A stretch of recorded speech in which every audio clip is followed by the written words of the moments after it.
Very good afternoon to all brothers and sisters in the Dhamma. Today is the 9th June 2024, Sunday class. We shall be continuing our sharing from this book, the Heart Sutra, second edition, by us. We are at lesson 7 Heart Sutra class, page 45. So as usual, let us compose our mind, develop the faith, saddha, virya, then mindfully we shall commence the puja chanting. Namo 本师释迦牟尼佛，南无本师释迦牟尼佛，南无本师释迦牟尼佛，南无观世音菩萨，南无观世音菩萨，南无观世音菩萨，南无阿弥陀佛。南无阿弥陀佛，南无阿弥陀佛，南无弥勒佛，南无弥勒佛，南无弥勒佛，南无普贤菩萨，南无普贤菩萨，南无普贤菩萨，南无地藏王菩萨，南无地藏王菩萨，南无地藏王菩萨，南无佛菩萨。南无佛菩萨，南无佛菩萨。อะระหังสัมมาสัมพุทโธภะคะวะพุทธังภะคะวันตังอะภิวาเทมิ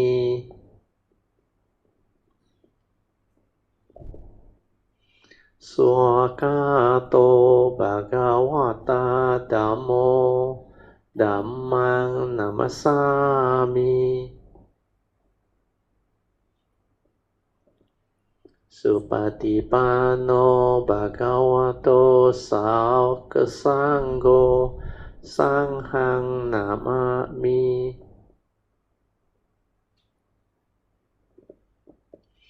นะโมตัสสะภะคะวะโตอะระหะโตสัมมาสัมพุทธัสสะนะโมตัสสะภะคะวะโตอะระหะโตสัมมาสัมพุทธัสสะนะโมตัสสะภะคะวะโตอะระหะโตสัมมาสัมพุทธัสสะบุตตังสรณังกัจฉามิธัมมังสรณังกัจฉามิสังฆังสรณังกัจฉามิตุติยมปิบุตตังสรณังกัจฉามิตุติยมปิธัมมังสรณังกัจฉามิตุติยมปิสังฆังสรณังกัจฉามิตติยมปิบุตตัง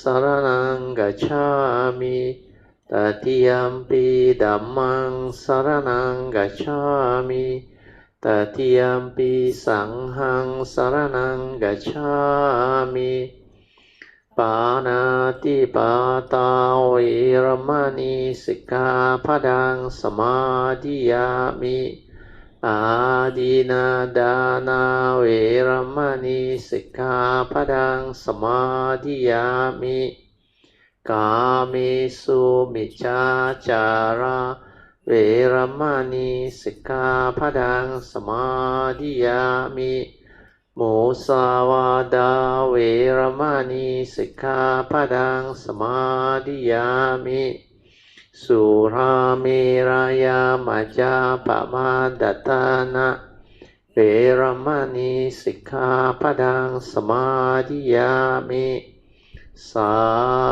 ธุสาธุสาธุ Okay, let's pay respect to Puja. Buddhang Pujami.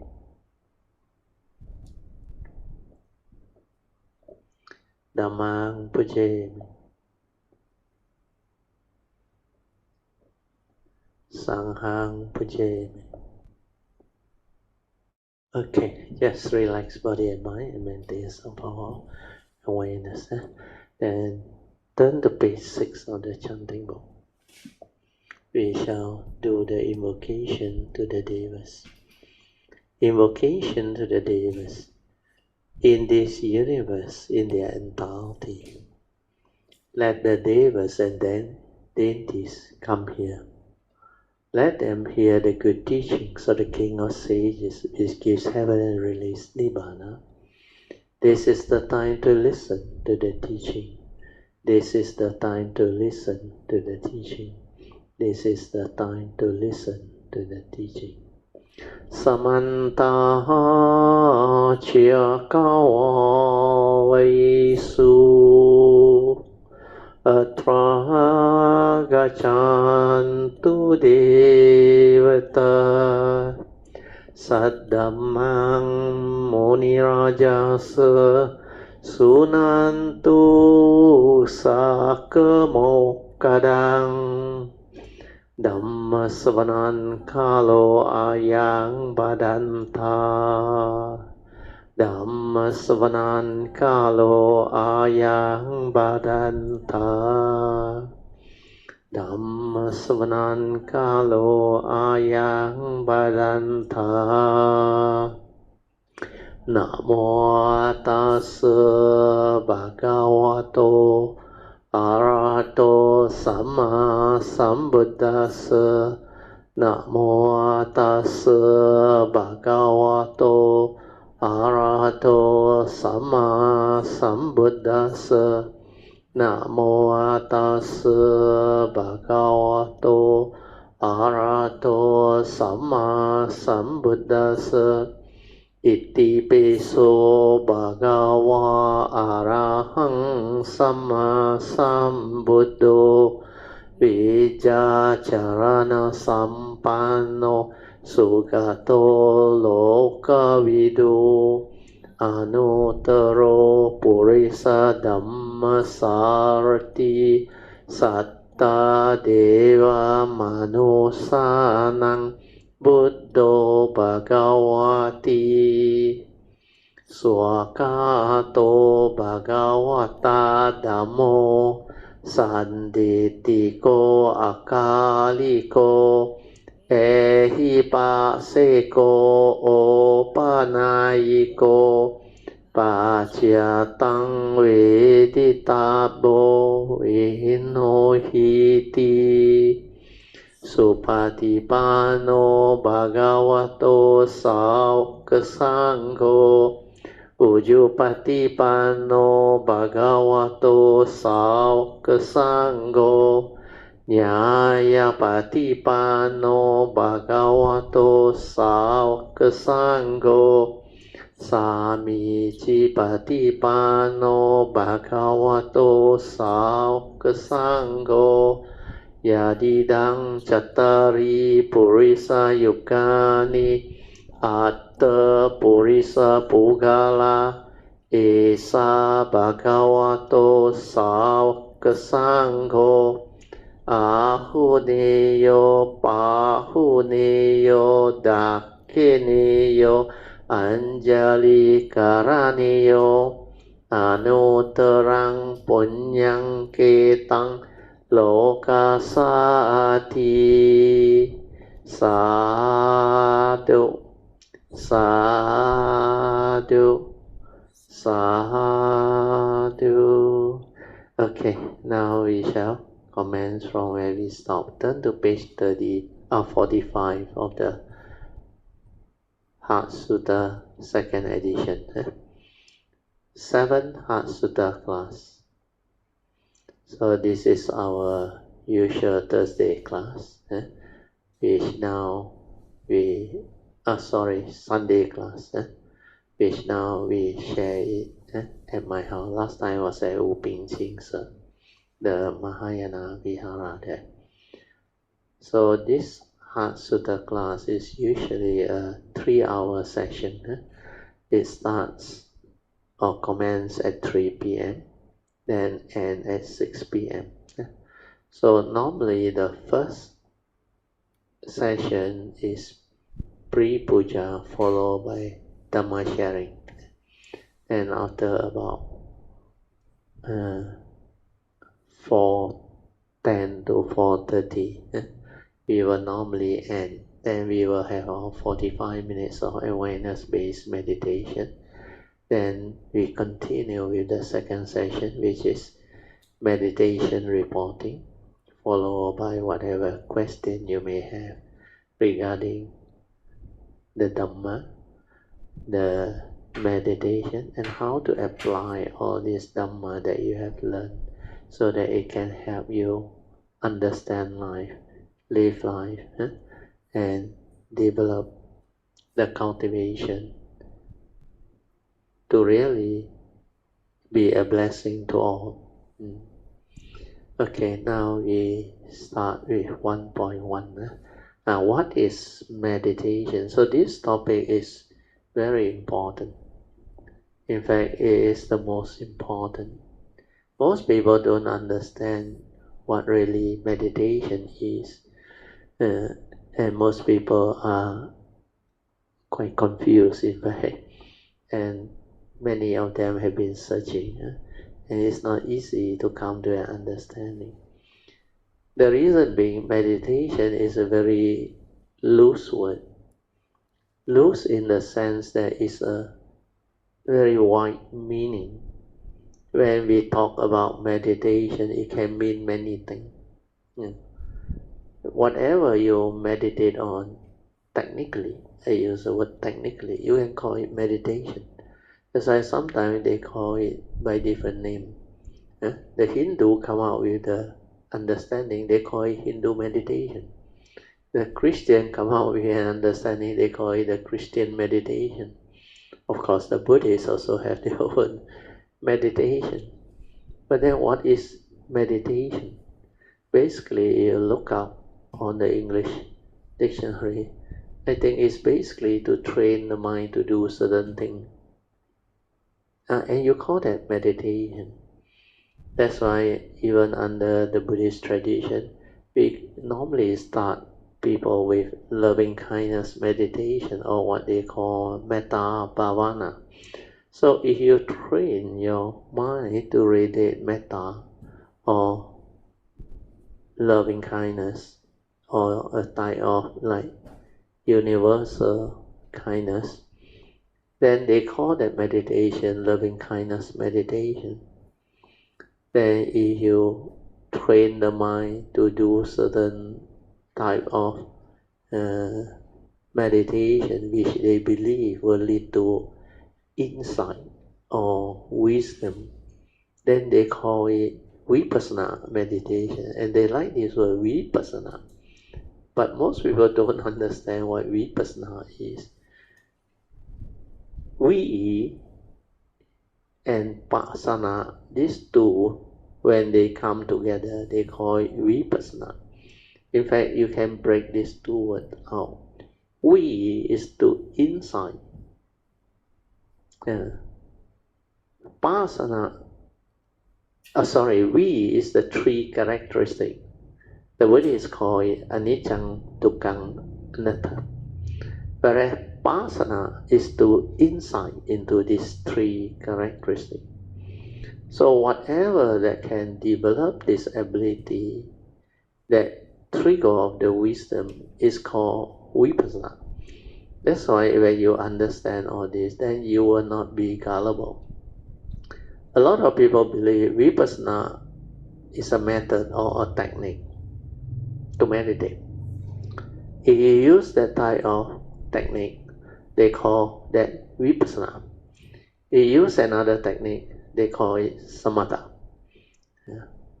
So basically there are a lot of confusion, the lack of clarity. Then when they train the mind to develop yoga practices, they call it yoga meditation. And sometimes even qigong, a type of they call energy-based dantian development of the qi, to actually strengthen your dantian, that lead to good health, and of course the byproduct of it is psychic ability and all those things. And they call it qigong meditation. and some they give it by different name. So basically what we are interested in is, as a Buddhist practitioner of the Dhamma or devotee that develops the interest in understanding the cultivation of the Dhamma, we are more interested in the meditation as taught by the Buddha.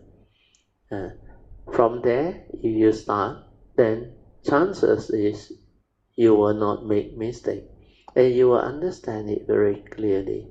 That's why I use the word, you have to understand what is meditation. Because unless you understand what is the meditation as taught by the Buddha, how can you start? True or not? So we have to inquire in the Buddha's scripture or in the Buddha's sutta or discourses of proclamation. Where did the Buddha mention very clearly about meditation? Of course, he taught many essential Dhamma and he shared many of these teachings. But is all the teaching meditation? No. And the most obvious one, most people will come to know is, they say, Sila, Samadhi and Panya, which is basically the meditation as taught by the Buddha. And it is not wrong, it's correct. Because Sila is the morality aspect. Samadhi is the stability of mind, the tranquility of mind, the stillness of mind, the collectedness of mind that can enable you to be aware, to be mindful. That's why you have the morality perfecter leading to the samadhi perfecter, which is the stability of the mind, which is tranquil, still, without thought, but collected, unwavering. Without this mind, you cannot meditate. This mind can see things as they are, can lead to the direct seeing, where there is no thought involved, nothing to obscure you, nothing to distract you. You are in the state of tranquility, stillness, silence, inner awareness. To be aware, that's it. That's how you can understand what is going on within the moment, within life, within existence. Every moment of sense experience, how things arise and pass away, how the form and mind get itself entangled through delusion and stir its mind, create the delusion within. So that silent inner awareness that enable one to see clearly all this movement and activity, thereby leading to self-knowledge and the understanding of really who we are, what we are, and what this five aggregate of form and mind is all about. Or in our case, what is this so-called human being all about?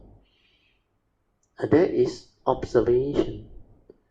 That is why mindfulness is very important. Sati is very important. Without the silent mind, you cannot observe, you cannot understand, and you cannot insight into phenomena. You cannot awaken to the truth and the reality.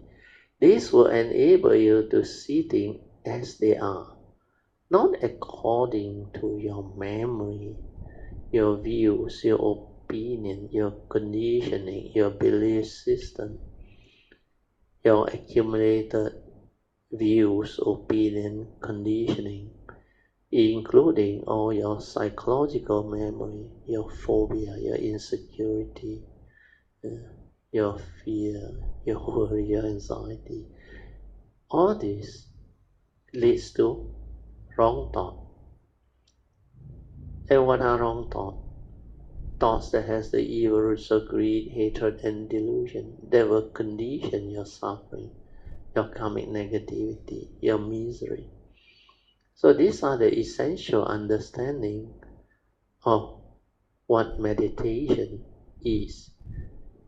And basically, it only tells you Sila, Samadhi, and Panya are the three important criteria that you must develop. Without Sila, there is no Samadhi.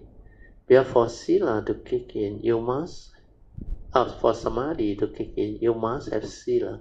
Because a person who didn't keep his precept commits a lot of karmic negativity. Then the karmic obstruction will come. Then the lack of mindfulness, heedfulness will surface. Because if you break your precept, you have a lot of karmic negativity. Then when they surface, they lead to a lot of problems, suffering. That's why your mind cannot settle down.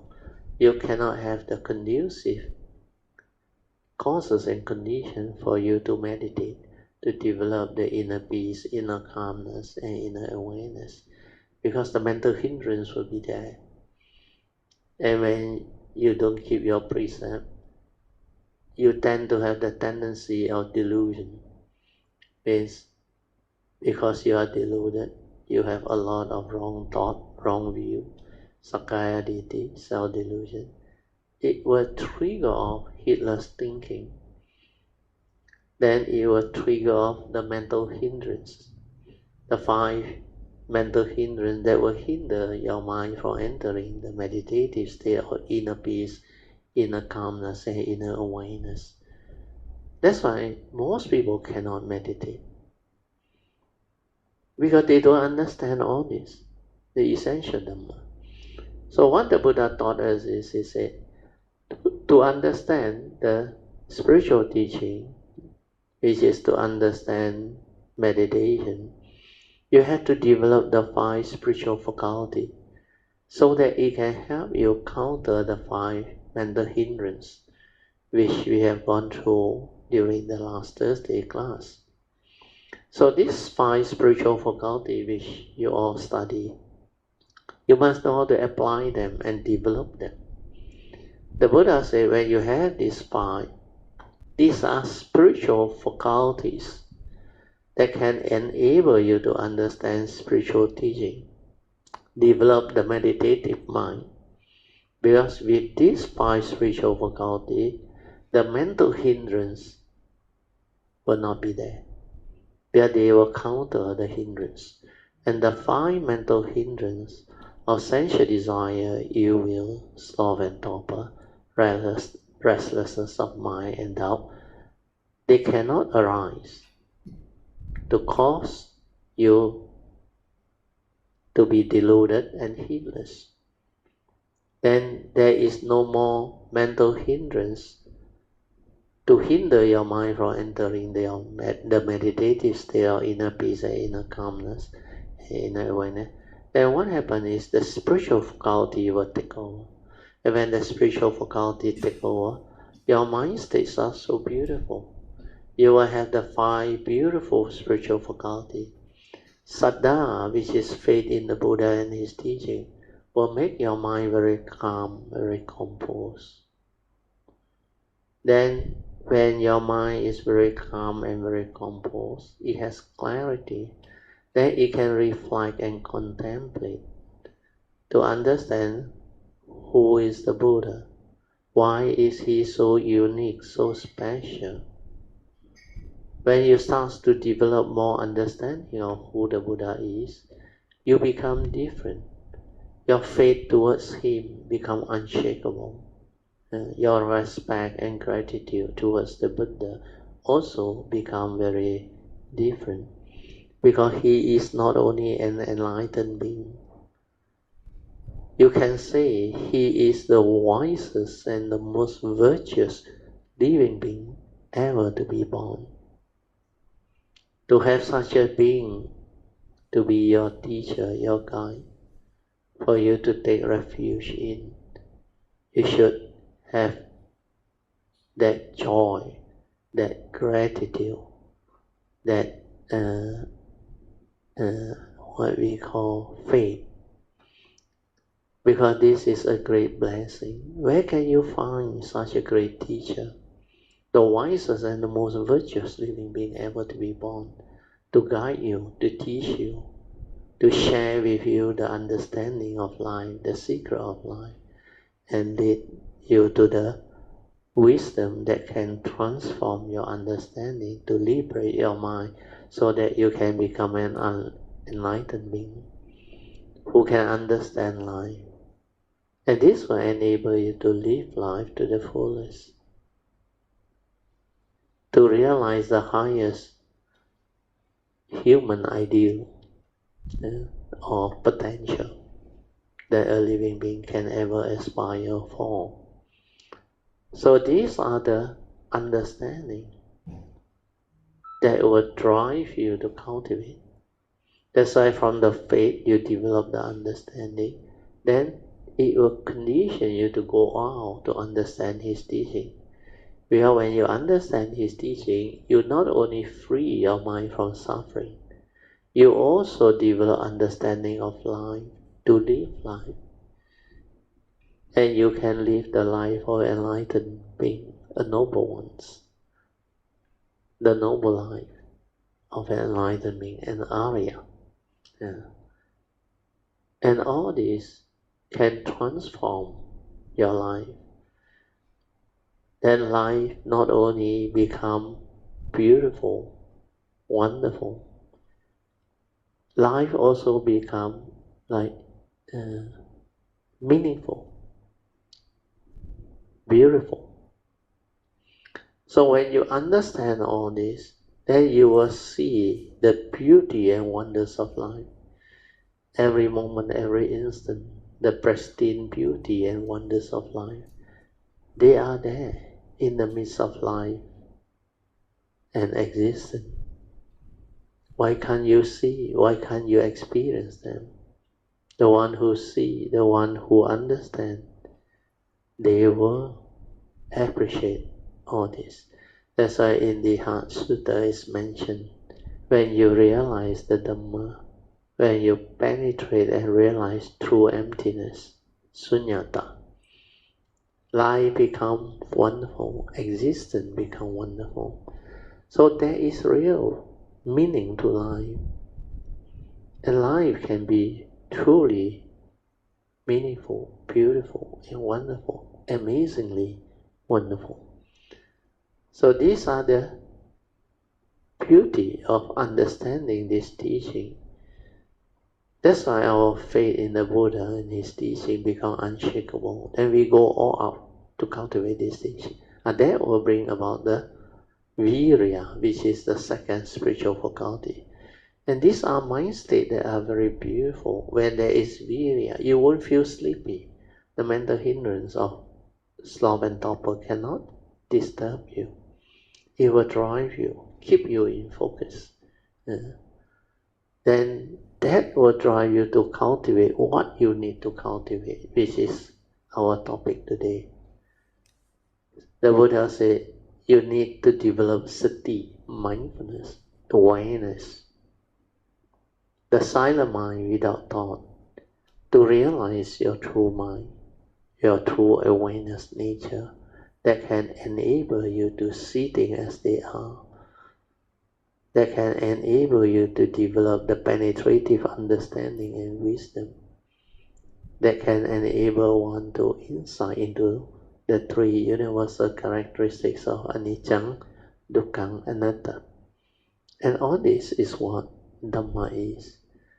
That's why the thing that we should focus on is sati, mindfulness, the third spiritual faculty.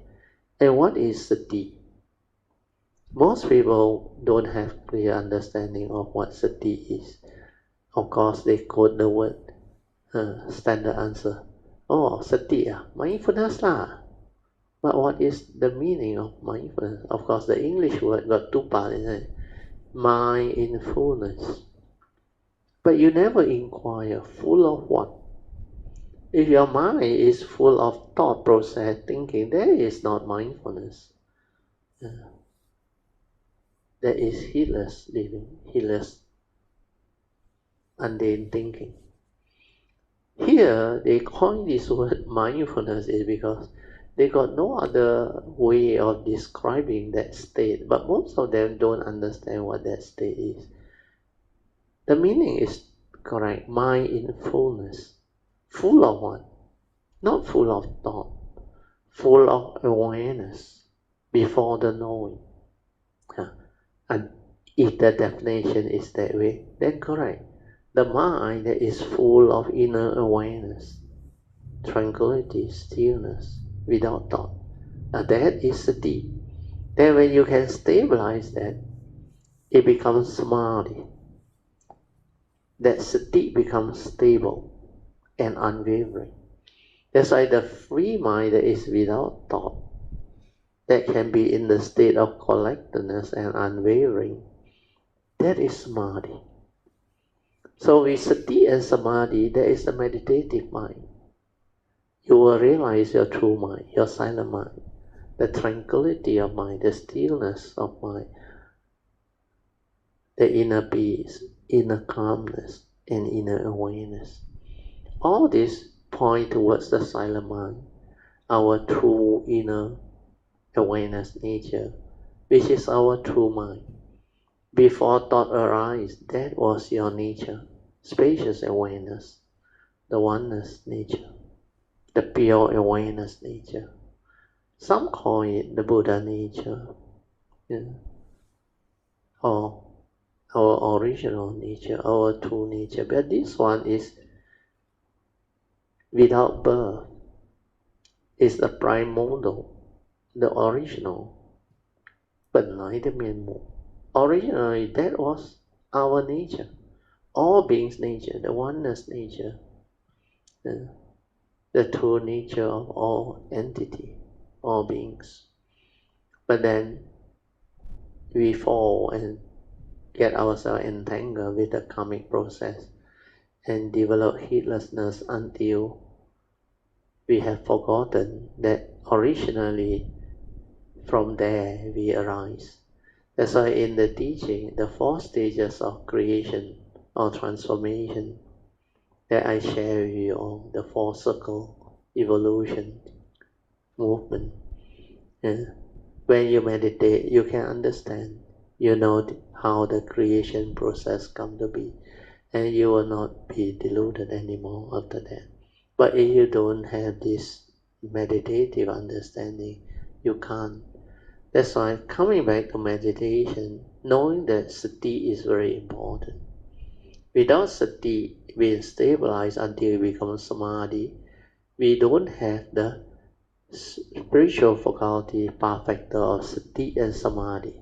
Sama sati and sama samadhi, these are the samadhi perfecter that can enable your mind to be in the state of clarity, stillness, tranquility, to be aware without thought, to see things as they are, to insight into phenomena, to awaken, and to develop the ability to be in the state of silence, to observe clearly what is going on in mind, thereby understanding how we function as a human being, how our senses operate following the paticca samuppada, the dwelling.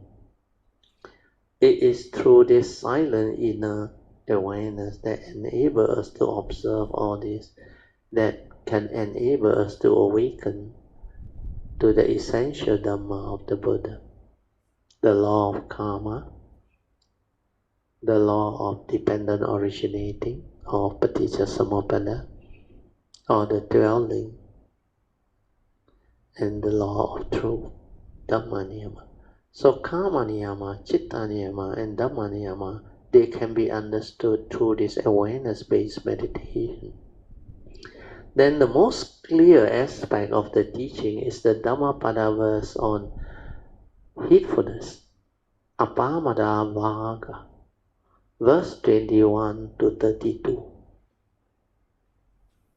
So these 12 Apamada Vaga, the first 3 are the most important. Verse 21 mentions clearly The Buddha said, heedfulness is the path to the deathless, whereas heedlessness is the path to the dead.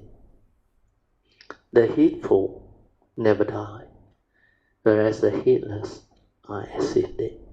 So with this, you should pay attention to the word heedfulness, apamada. Why did the Buddha emphasize so much on this? He said, without heedfulness in the midst of life, to live life, you are as if dead. Spiritually, you don't stand a chance. And if you know that, you will be very interested in finding out what is heedfulness, what is apamada. Then Dhammapada verse 22 is a follow-up of 21. The Buddha said, the wise one, because they are wise, they understand the importance of heedfulness. They will intend on heedfulness. And when they do that, they will rejoice in the rhyme of the Arya. The Arya are the enlightened beings. That's why when you intend on heedfulness, you will realize enlightenment, and you will be among them, rejoice in the rhyme of the Aryas. So that one again points towards the importance of heedfulness. But the most beautiful is the verse 23, Dhammapada verse 23. The Buddha said, the ever mindful, constantly meditative, and steadfast one, they will realize the supreme born-free Nibbana, which is the enlightenment in the here and now. So the key understanding is ever mindful, constantly meditative. Combine these two, they become heedfulness. So I will write this on the whiteboard. So ever mindful, constantly meditative, steadfast one, means you stick on to these two training or practices. They will realize the supreme born-free.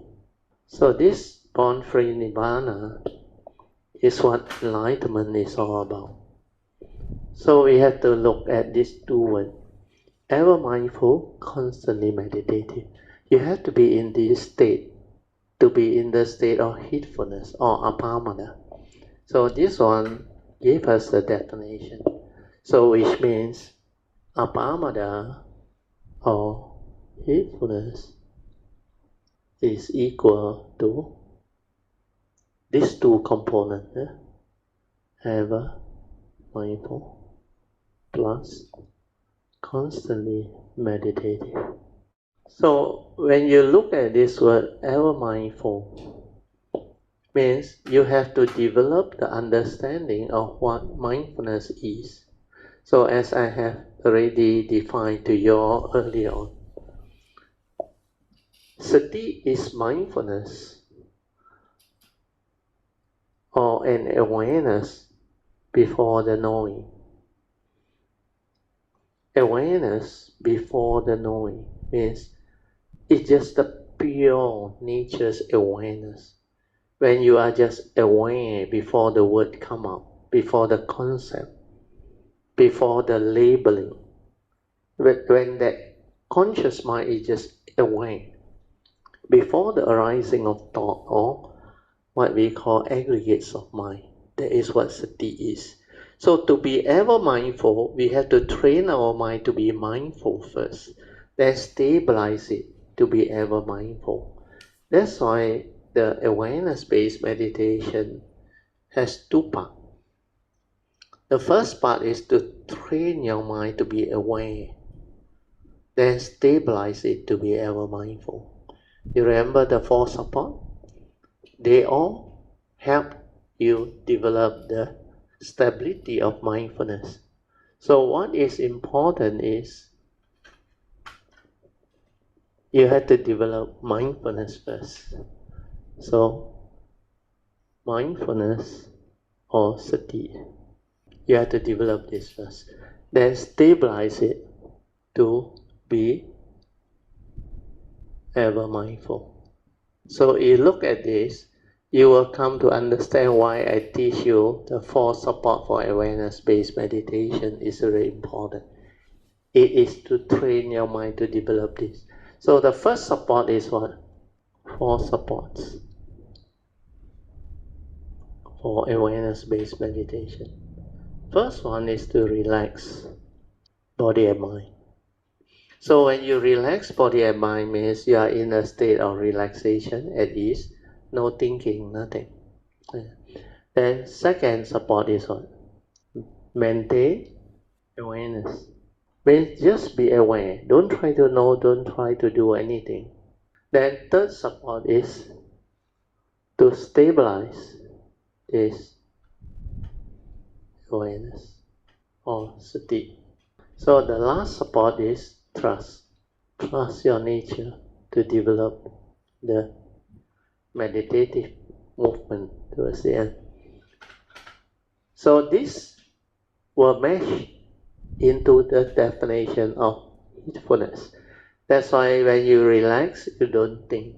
You just relax, maintain awareness. Don't try to know, don't try to do it. Maintain awareness. Whatever arises at the sense basis, aware, finish. Don't do any. Don't let the thought continue to proliferate or to continue to develop the verbalization or chattering within, or trying to know or trying to do well. All the knowing and doing is by the thought. So if you maintain complete relaxed inner awareness, maintain awareness to be in the state of silence, then your awareness, sati, will be low. Then to stabilize it is to continue to train it so that it will not trigger off the thinking. So this is how you develop initially mindfulness, then stabilize it so that it becomes ever mindful. Then use it to meditate, means cultivate the Noble Eightfold Path as taught by the Buddha, which is Sila, Samadhi, and Panya. Oh, okay. Rub it off, rub it off. Rub it off. I think so. Yeah. Both words also can actually. Born free. In fact, both also can. When you are without bondage means you won't take rebirth anymore. So both also okay. Okay, now we go back to the Heart Sutra book, then you will understand. Okay, so this is how meditation as taught by the Buddha is to be understood. So here, the title is, what is meditation? So I already explained from the general concept until we zero in on understanding the meditation as taught by the Buddha. So Matthew re-emphasized the importance of understanding the following. We must understand what is the meditation as taught by the Buddha so that we understand what we are doing in the name of meditation. And this will keep us always in focus so that we won't debate. Otherwise you become gullible. When people teach you all the various method, technique, and thought-based meditation or verbalization, you become very excited. Where they tell you, this is vipassana. This one lead to insight meditation, can lead to enlightenment, awakening. So most people are gullible. When they hear the word, they're very keen already. That's why in the early days, I remember when people came and talked to me, they were introduced and they were told that I teach meditation in the early years. You know what was the first question they asked? What you teach? You teach vipassana. Then I look at them and I laugh. I say, I just teach sati, leading to mindfulness, leading to stability, heedfulness, to understand what is going on in life, to understand the teaching. Of course, I didn't say lead to heedfulness, because at that time, this heedfulness thing is so new. Very few people understand. And what they are interested in the two terms, Vipassana and Samatha. Some want psychic one, they want Samatha. They want the energy field, one-pointedness. You teach jhana.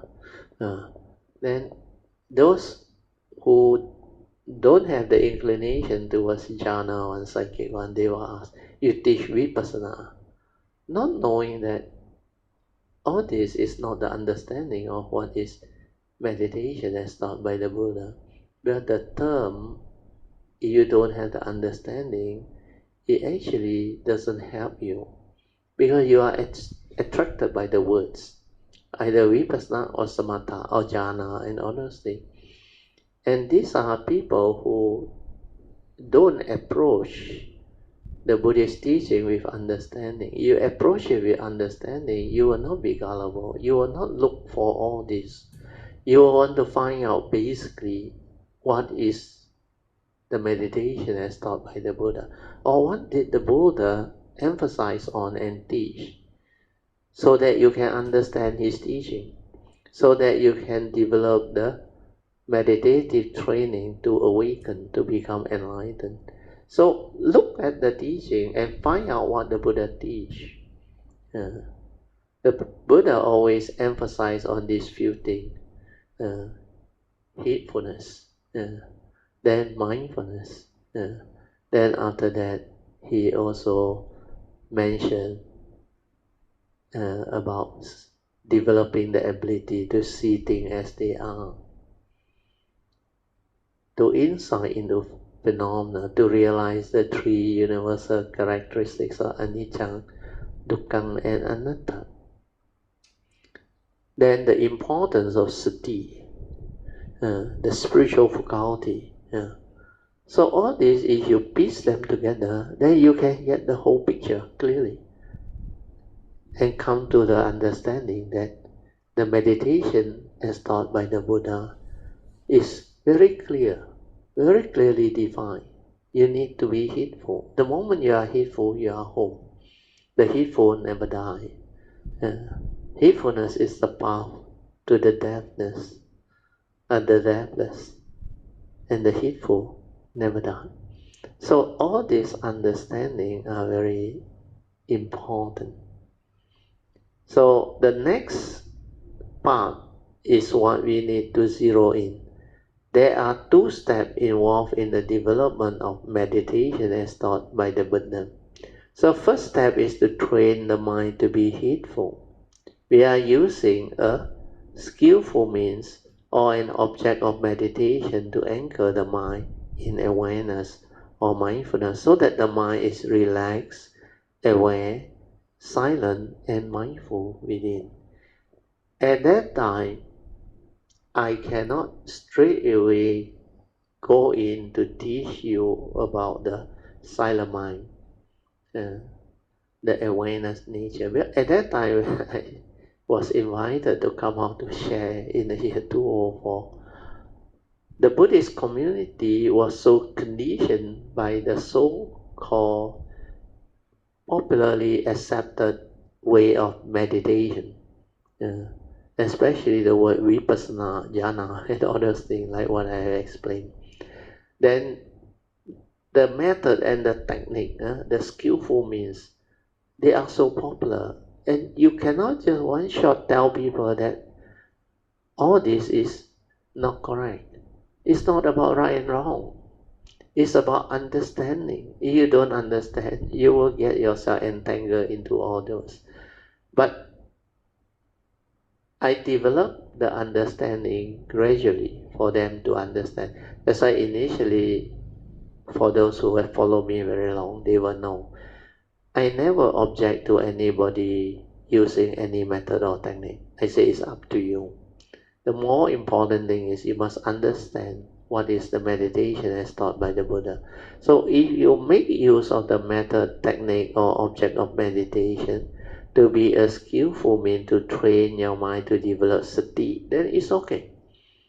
Then after that, you must know how to stabilize it. So that mind can become not only mindful, with the stability to be ever mindful. And that is the first part of heedfulness, apamada. That's why first step is to train the mind to be heedful. How you do it? You can, now I can tell you clearly, you use the 4 support for awareness-based meditation. That it can be done very fast, very easily. Yeah. But in the past, you tell them that they will run away. Well, that is alien to them, very, very alien. And hardly anybody teach like that. Until later on, when most of the Kayamita has the stability or understanding already, then only I introduce the 4 support to develop awareness-based meditation. Then you can find out on your own, which is more easy. Then make use of whatever that can benefit you, can let you develop the training faster and easier. Just do it. The key thing is to understand that you need to be mindful and stabilize that ability to be mindful, to be ever mindful, so that you can be in that state of clarity, tranquility, stillness. Stay with your true mind for as long as you can. When you are in that state of ever mindful stability, then you can meditate. Then you can use that to observe, to insight in the phenomena, to realize the truth, to awaken to the universal characteristics of anicca, dukkha, and anatta, and to see things as they are, following the teachings of the Buddha. So all these are important pointers to understand how one can train oneself to develop mindfulness or leading to heedfulness. So to be mindful is not to think, it's just to be aware before the knowing.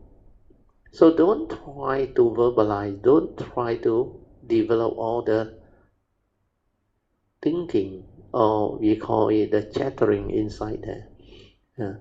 Where all this verbalization and chattering are the heedless activity of sankhara, mind states. And as long as this is active, you cannot be in the state of sati or mindfulness. So always remember, verbalization, chattering, is counter benefit to developing sati. So you just relax and maintain awareness, silent everything. Don't try to know and don't try to do. Because the knowing and the doing is always by the thought, from your memory, from your conditioning, belief system, your views, your opinion, your knowledge, your education. That's why you label them very fast through your memory, through your so-called knowledge that you have learned. So your views, opinion, conditioning, belief system, knowledge all come from society's way of like bringing you up, educating you. So this is how living being, especially human being, since birth until now, you accumulated a lot of this so-called thought-based learning or activity. Then to you, thought is like the only instrument in life that you can make use of. And without thought, you don't know what to do, you feel scary, and you cannot really develop the understanding of the state that is without thought. But you are hardly able to come into contact with that state that is without thought, even when you sleep. Unless you have a deep sleep, then you will encounter some of those states, but you lack mindfulness, you lack awareness. That's why you knock out completely, and your nature take over. Because you become unconscious. But the subconscious, they are still moving inside there. The thought activity, they are still active inside there. It has not been rooted out. That's why they call it your phobia, your scars of memories, your they call insecurity, your fear, intense fear, your worry, your anxiety, especially phobia, they actually are very strong. So that phobia can trigger off a lot of suffering, mental suffering, misery. When you have a lot of this phobia trapped in your mind state, you cannot sleep, you will have insomnia. So this thing keep on haunting you because of your lack of understanding. Okay, then we move on. The second part is after you have trained your mind to be mindful, to be heedful, is to stabilize it. So the second step is to make use of the trained mind in silent awareness to see things as they are. Means after you have the ability to be aware and that stability or awareness has been established, then you remain in that state. At that state, we're see things as they are, without the words, without the concept, without the thought coming in to interfere. That is see things as they are. Means that is the reality. You see what is. That's why certain teachers nowadays teach what is. What is the reality. And the Buddha used the word tatata, suchness. Suchness is seeing things as they are. Things are just the way they are. Cannot be otherwise. Like the Buddha said, condition like that, things will be like that. Whatever arises, the Buddha said, there are causes and conditions behind. But our world is a dependent originating world, condition arising world. So this existential world is a world of conditionality, dependent originating. Everything arises due to causes and conditions. That's why in the Dhamma Sharing I say, 一切有为法. Where everything is conditioned Dhamma. Why? Because we live in a conditioned world.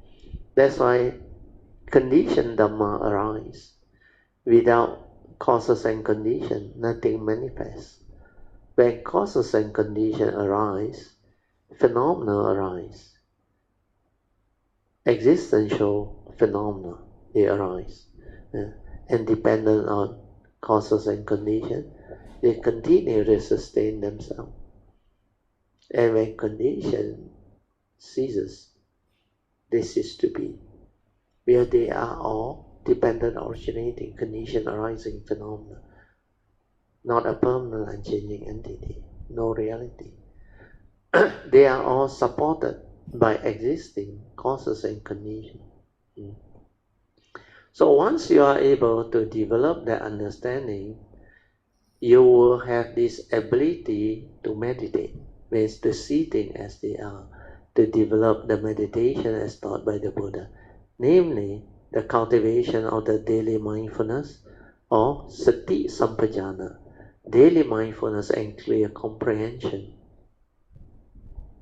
Clearly comprehending the four types of clear comprehension.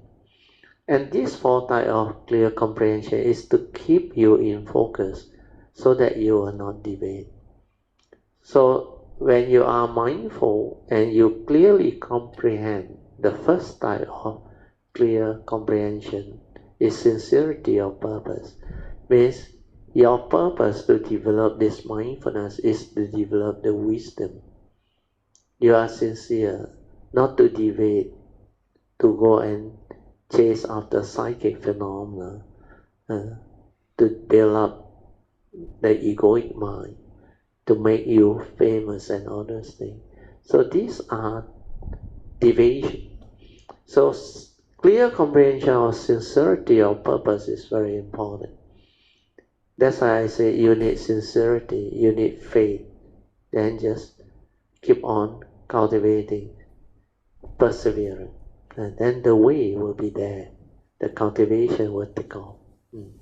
Then the second type of clear comprehension is The Buddha called it the domain of meditation. You must know meditation can be done in the midst of life, anywhere, anytime, any place. So the domain of meditation is life itself. That's why you need to be heedful, aware of everything that arises and manifests within life itself. That's why my teacher Ajahn once defined to me the highest meditation. He said, we choose aware of all action, all movement in the present moment. The moment I heard that, my nature rejoiced, and I knew this is what daily mindfulness is all about. Sati is all about leading to apamana, heedfulness. That's why I determined to be aware. Then after I did it, within 2 weeks, the daily mindfulness came to me, the stability of it, everything. Then the rest is history. That was towards the end of 1988, moving into the beginning of 89. Then my cultivation became very different. My mind developed the stability of awareness. Then it transformed very fast. Then I went to the 5 days retreat. And after that I came out, I become different, completely transformed. So this is how you should understand meditation, as taught by the Buddha. 2 steps. You can use whatever skillful means, method or technique or even object of meditation. But first step is to train your mind to be aware, that's it. Then stabilize it so that it can develop heedfulness. So that that mind is in a state of relaxed inner awareness, completely silent and without thought. Means your true mind, your silent mind, your meditative mind. And that is heedfulness. So all the words, when you understand, they become meaningful. That's why you have to realize the free mind that is in the state of complete silence, without thought. Not the conditioned state. A free mind without thought. Can you do it? You can do it. My nature rejoices, Sadhu. And that is the first step only, That's why before you can be mindful, you have not begun the real meditation. The moment you are able to be mindful, that is the beginning. Then stabilizing it will lead to the next step, which will enable you to understand clearly what the awareness nature is. From there, you will progress. Then your daily mindfulness must be there, very stable. Then in the midst of life, you are heedful. Then like the Buddha said, Dhammapada verse 21, heedfulness is the path to the deathless. The heedful never die. Means you are destined for enlightenment. So step 1 is very important. If you can do that, you are actually home already. Then step 2 is to make use of that trained mind in sati, stability of mindfulness, in the state of heedfulness, to develop the wisdom to enable you to understand the Dhamma clearly. Means to see things as they are, to insight into phenomena, and to awaken, and to cultivate sati sampajana, means the 4 type of clear comprehension. The second one I have touched on already, domain of meditation, means don't be like most people. They try to justify and give reason. Pratyo, I still need to work. I need to support my children's education. I need to support my family. I need to work towards my retirement, financial freedom. Nothing wrong with that. But meditation or cultivation, especially heedfulness, can be done in the midst of life. When I was at the prime of my age, 86 to 89, I was doing it non-stop while working as an engineer with a lot of responsibility and duties. as a family, head of a family, taking care of my family, and also my career, and live life. It can be done. When you understand the domain of meditation means, like the Buddha said, standing away, sitting away, walking away, lying down away. Then sati sampajana means daily mindfulness and clear comprehension. Whatever you do, away, all action, all activity, while working, while at home, while moving around, while living life, all this you can develop the training of the mind to be aware and to be in that meditative state throughout the day. Technically, it's 24 hours, non-stop, continuous mindfulness, heedfulness. So, clear comprehension is very important. After the sincerity of purpose and domain of meditation, you move on to the third one, which the Buddha taught very important. It's a clear comprehension of the most important time is here and the now. Don't go and project your thought into the past and the future. That will make you heedless.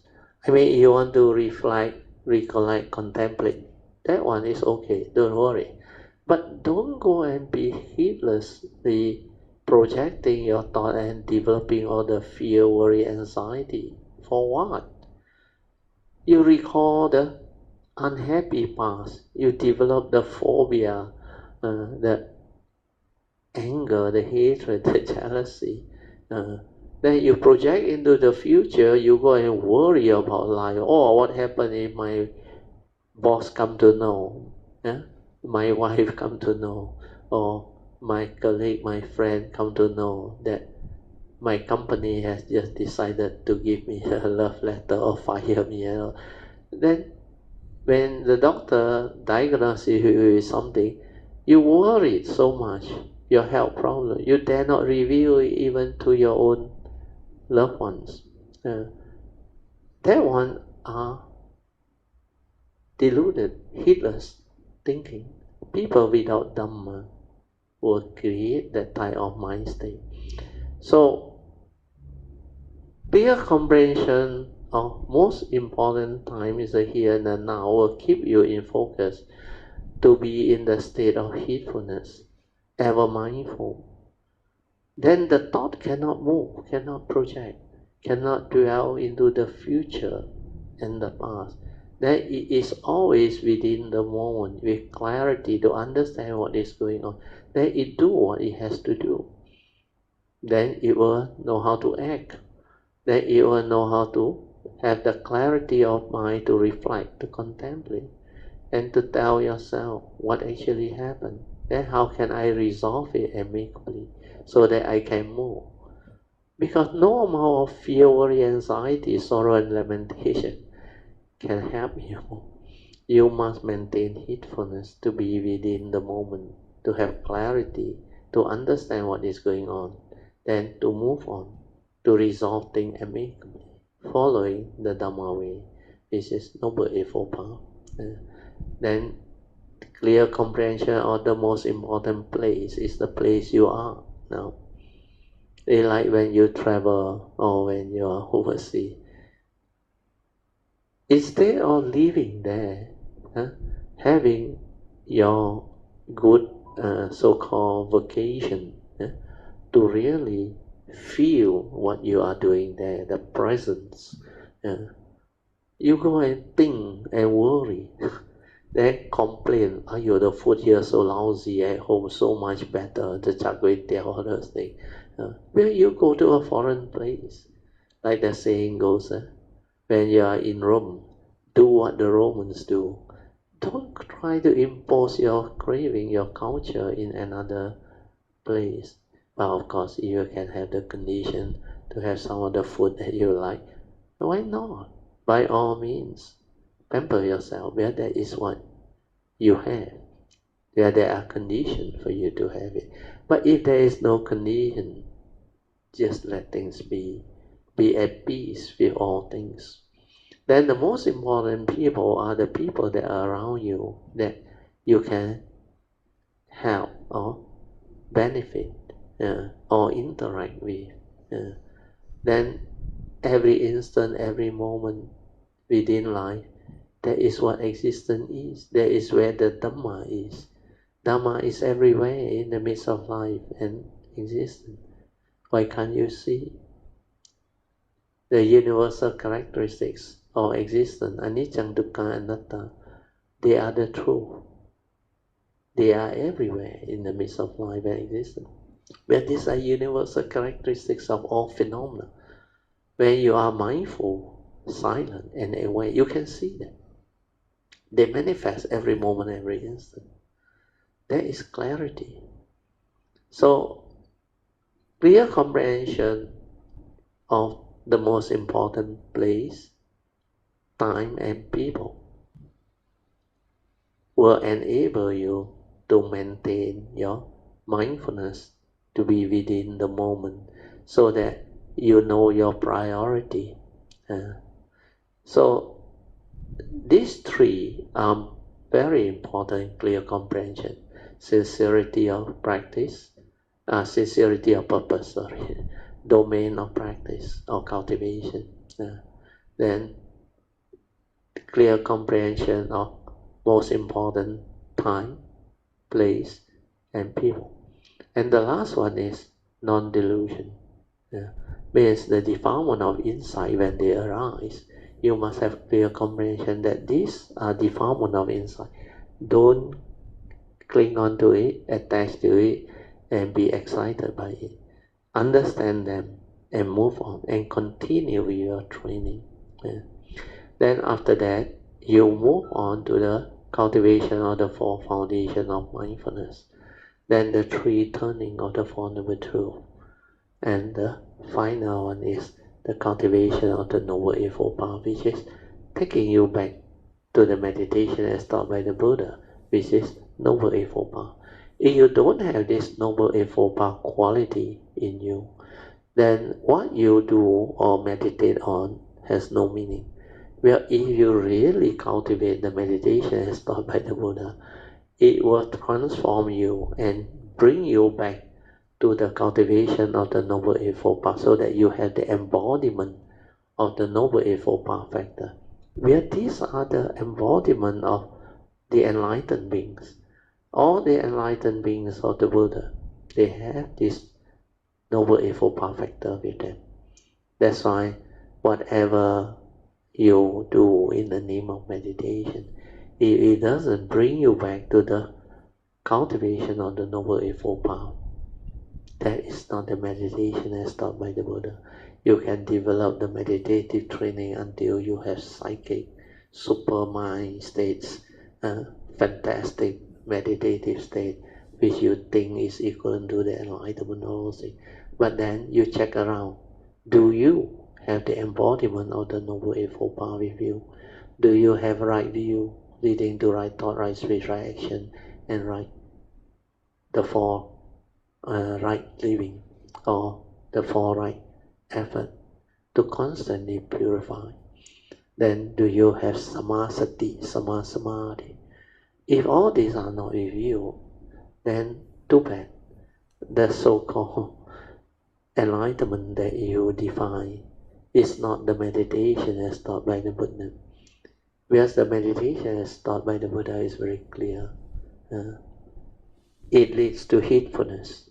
And heedfulness leads you back to the understanding of the Noble Eightfold Path. And Noble Eightfold Path is basically the meditation as taught by the Buddha, because under the fourth Noble Truth, the Buddha proclaimed clearly, if you cultivate this Noble Eightfold Path, it will lead to the end of all suffering. Means cessation of all suffering. So without the Noble Eightfold Path embodiment, how can you realize the enlightenment? And all these are in the teaching. Okay? So we move on. The aim of meditation is to realize a state of enlightenment that is beyond thought, beyond mind. beyond thought and beyond time, psychological time.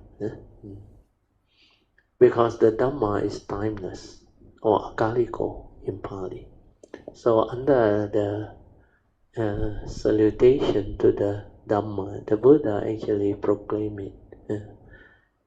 Swagato Bhagavata Dhammo means well expounded is the Dhamma by the Buddha. And then, what are the characteristics of this Dhamma? The Buddha said. He said this Dhamma is sanditiko, akaliko, ehipasiko, opanaiko, pacetang, veditapo, vinuhiti. So these are the special characteristics of the Dhamma. If your so-called meditation and enlightenment doesn't have this characteristic that the Buddha mentioned under the salutation, then it is definitely not the meditation as taught by the Buddha. First, it is sanditiko, means what? This enlightenment or realization can happen in the here and the now, before you die. You don't have to wait till you die to be given the promised land, or the ultimate land or ultimate bliss or kingdom of God or whatever. In the here and the now, that realization, the cessation of form in mind, the enlightenment, can be realized before you die. So this Dhamma is very different because it is sanditiko. No need to wait till death to know or to find out whether this is the truth or not, whether this can be realized or not. Because that cessation, that nibbanic experience or nibbanic transformation, when it arises, the form and mind that cease and went in will understand what that thing is. And when it's not time for them to parinibbana, they will come out again. And when they come out, they will understand the Dhamma very clearly. And this is why this teaching is very unique. So apart from sanditiko, is akaliko, it's timeless, beyond thought, beyond time. Means no psychological thinking inside there, psychological time, thought process. That's why it's the timeless. That's why you need sati, awareness. So sanditiko, akaliko, ehipasiko means you can come and investigate into it. You will stand up to investigation. It's the truth. So all these characteristics are very beautiful. Sanditiko, akaliko, ehipasiko, opanaiko, leading inwards into the heart area. Then pacetang, veditabo, vinohiti means can be realized by the wise, each for themselves. There is no doubt at all. That is the beauty of the Dhamma. Then number 4, thought-based meditation is limited to the field of thought. Hence, it cannot free our mind or lead to the realization of a state which is beyond thought and beyond time. But the moment of thought is psychological time. So this one is a very important understand. The moment of thought is psychological time. When thought arises, you already hit a debate. Your true mind is no longer with you. You have moved out. And you have actually dwelled into the thought process, which is your mundane thinking, mundane creation. So that true nature is ever shining. The unborn, they are all the time there. The only thing is whether you are aware of it or not. So man can only do one thing at a time, like I explained before. If you are aware, then you can be in the state of presence without thought, to be aware of what is going on. The other possibility is you are not aware. Means you are lost in thought, preoccupied with what you are thinking, planning, worrying. That's why thought becomes heedless. You think a lot. And you are hardly mindful, aware within the moment. to live life, to experience the moment, to be in the state of present, to understand clearly what is going on in life, to develop the self-awareness within, to understand clearly who are you, what are you, and how you function as a human being, how you know the world, how you interact with the world. All this you can find out when you are aware and mindful.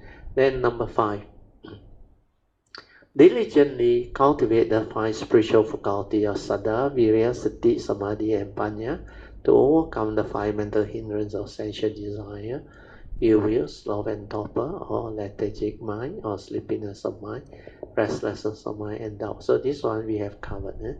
Then number 6, the danger of having self-delusion and not comprehending what Sakaya Ditti or self-delusion is. So this one, when you have the understanding of the Dhamma, you will see the danger in it very clearly.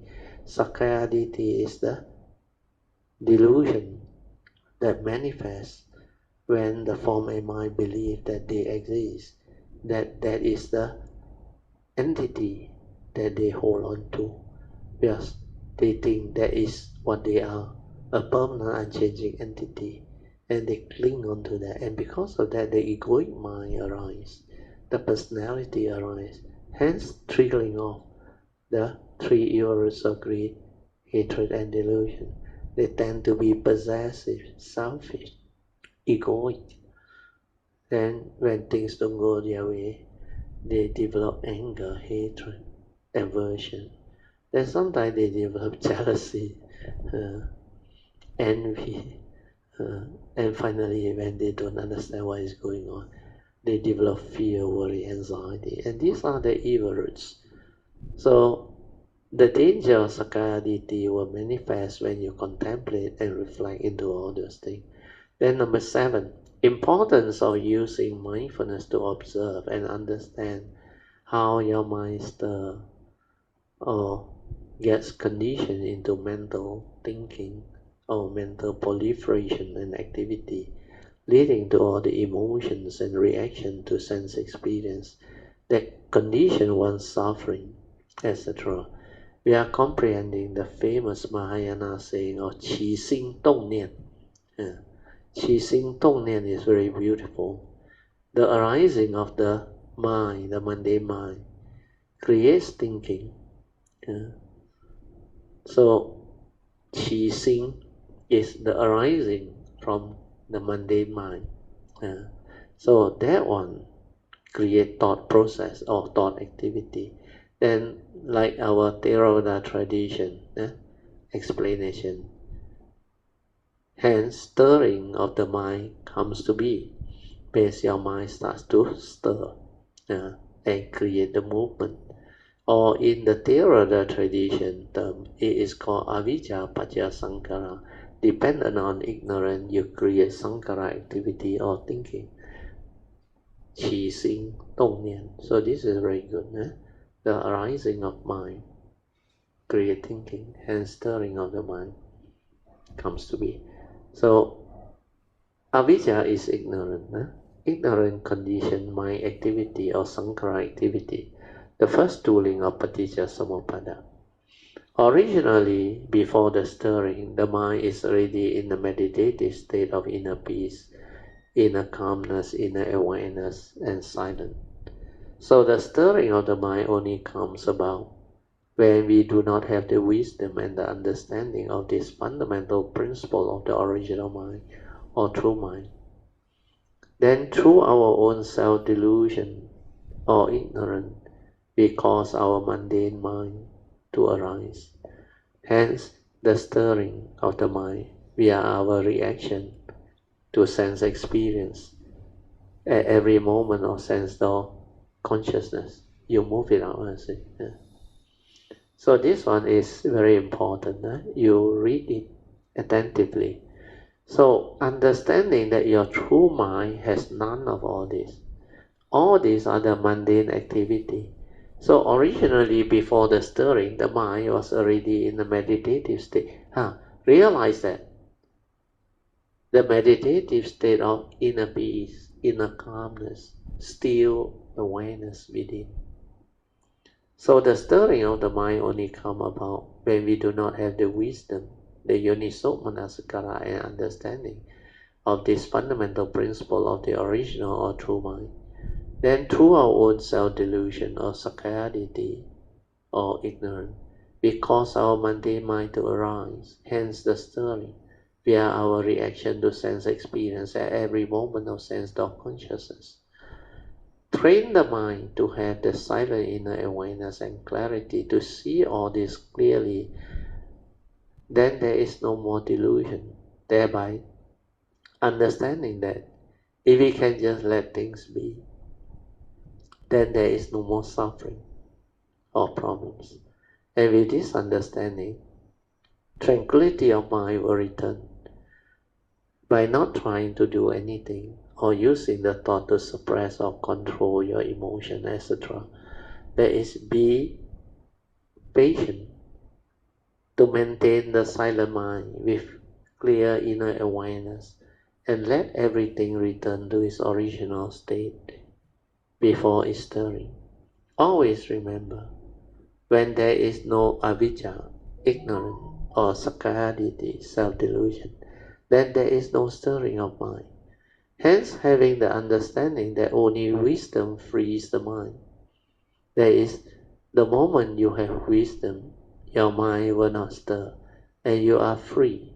So no need to do anything after that, because things are just the way they are, suchness, ta. So be with the moment and let everything cease. But when you are just aware, there is no further movement. Movement comes from your wrong view, your delusion, your sakkayaditi, your ignorance. Then note, tatata or tata means thus in Sanskrit or Pali. And Buddhists think this refers to what is called reality as it is, yatta uttanang. This reality is also referred to as suchness, thusness, or tatata in Pali, indicating what is, or the isness of things. A Buddha or an Arahant is defined as someone who knows and sees reality as it is. Yatta bhata jnana dasana. Gata means gone. Is the past passive principle or participle of the verbal root gam, means go travel. So agata means come. Is the past passive participle of the verb, meaning come and arrive. Thus, in this interpretation, Tathagata means literally either the one who has gone to suchness or the one who has arrived at suchness. So this is the definition of Tathata. The Buddha is also called the Tathagata is because he is an expert in suchness. He is an expert in Tathata. That's why he is called the Tathagata, one who have arrived or gone to suchness. Okay, we stop here. We stop here. Remember the explanation, the four support, especially the first three. Or if you want to continue with your familiarity of how to use the method, technique, or object of meditation to develop your sati, you can also use it. It's up to you. But once you understand already, the four support will become very easy. But some people, they have their past conditioning, so they are more familiar with whatever that they are used to. They can use it. They can use it, no problem. So up to you. So relax, maintain awareness, then stabilize it. So if you find that your skillful means or object of meditation like anapanasati or anything that you can anchor your mind to, even your heartbeat or what, use it to stabilize your awareness, no problem. Then develop the stability of mindfulness until your mind enters sati. Yeah. Then when you come out of it, you will understand what is going on. Then you will understand clearly what sati is. And it's just an awareness, specific phenomenal awareness, or spacious awareness without a center. All this will manifest. Okay? Yeah. You can slowly, mindfully come out of the meditation. Try to maintain whatever inner peace, inner calmness, and inner awareness that you have developed for as long as you can. Okay. So now we come back to our session 2, which is meditation reporting, followed by whatever question you may have. You can ask any of the meditative question or Dhamma question. Poh Cheng, okay, come in, Poh Cheng, yeah. Hello, Yeah, Amitabha, Brother yeah, you Teo, know, Mrs. yeah. Teo, Yes. and all Kayamitas. Yes, Brother Teo, I thought I will share my Mutaisan That's very good. Okay, very experience, good. because I think I have not finished fully the last part of it, the 27 May. Yes, yes. So I think I just did some part, but the other Okay. part I haven't. So I No just problem. continue to finish it, so Yeah. that Kayamitas have the understanding and faith Yes. to cultivate the correct, Buddha Dhamma. Yeah, and Yeah, develop the faith. Yeah. yes, develop the faith and virya to Mm. cultivate sati. It's very Yes. important. Yeah. So how should I start now? Okay, on the 27th, right? We Yes. we 27 out of May. Yeah. yeah, we went to Chong Tai, then the Yeah. Zhong Tai, central then Nan Tai. yeah, then Nan Tai, right? Mm. So we'll talk about the Nan Tai, which is the South Terrace, right? So Yeah. at the I think I did share a bit of it already, which I just briefly said. When I was when we were all in the van going up the hill to the temple, right? Yeah. So Yeah. I had this the nature just came out that Yeah. reminded me of Yeah. my Mm. Bodhisattva vows, right? Yes. So the tears of gratitude just come out by itself, lah. Yeah. For us aged people, right? Our eyes are very dry, so it's like very surprised the tears, so much tears can come out from my Yeah. eyes, like It really like pour.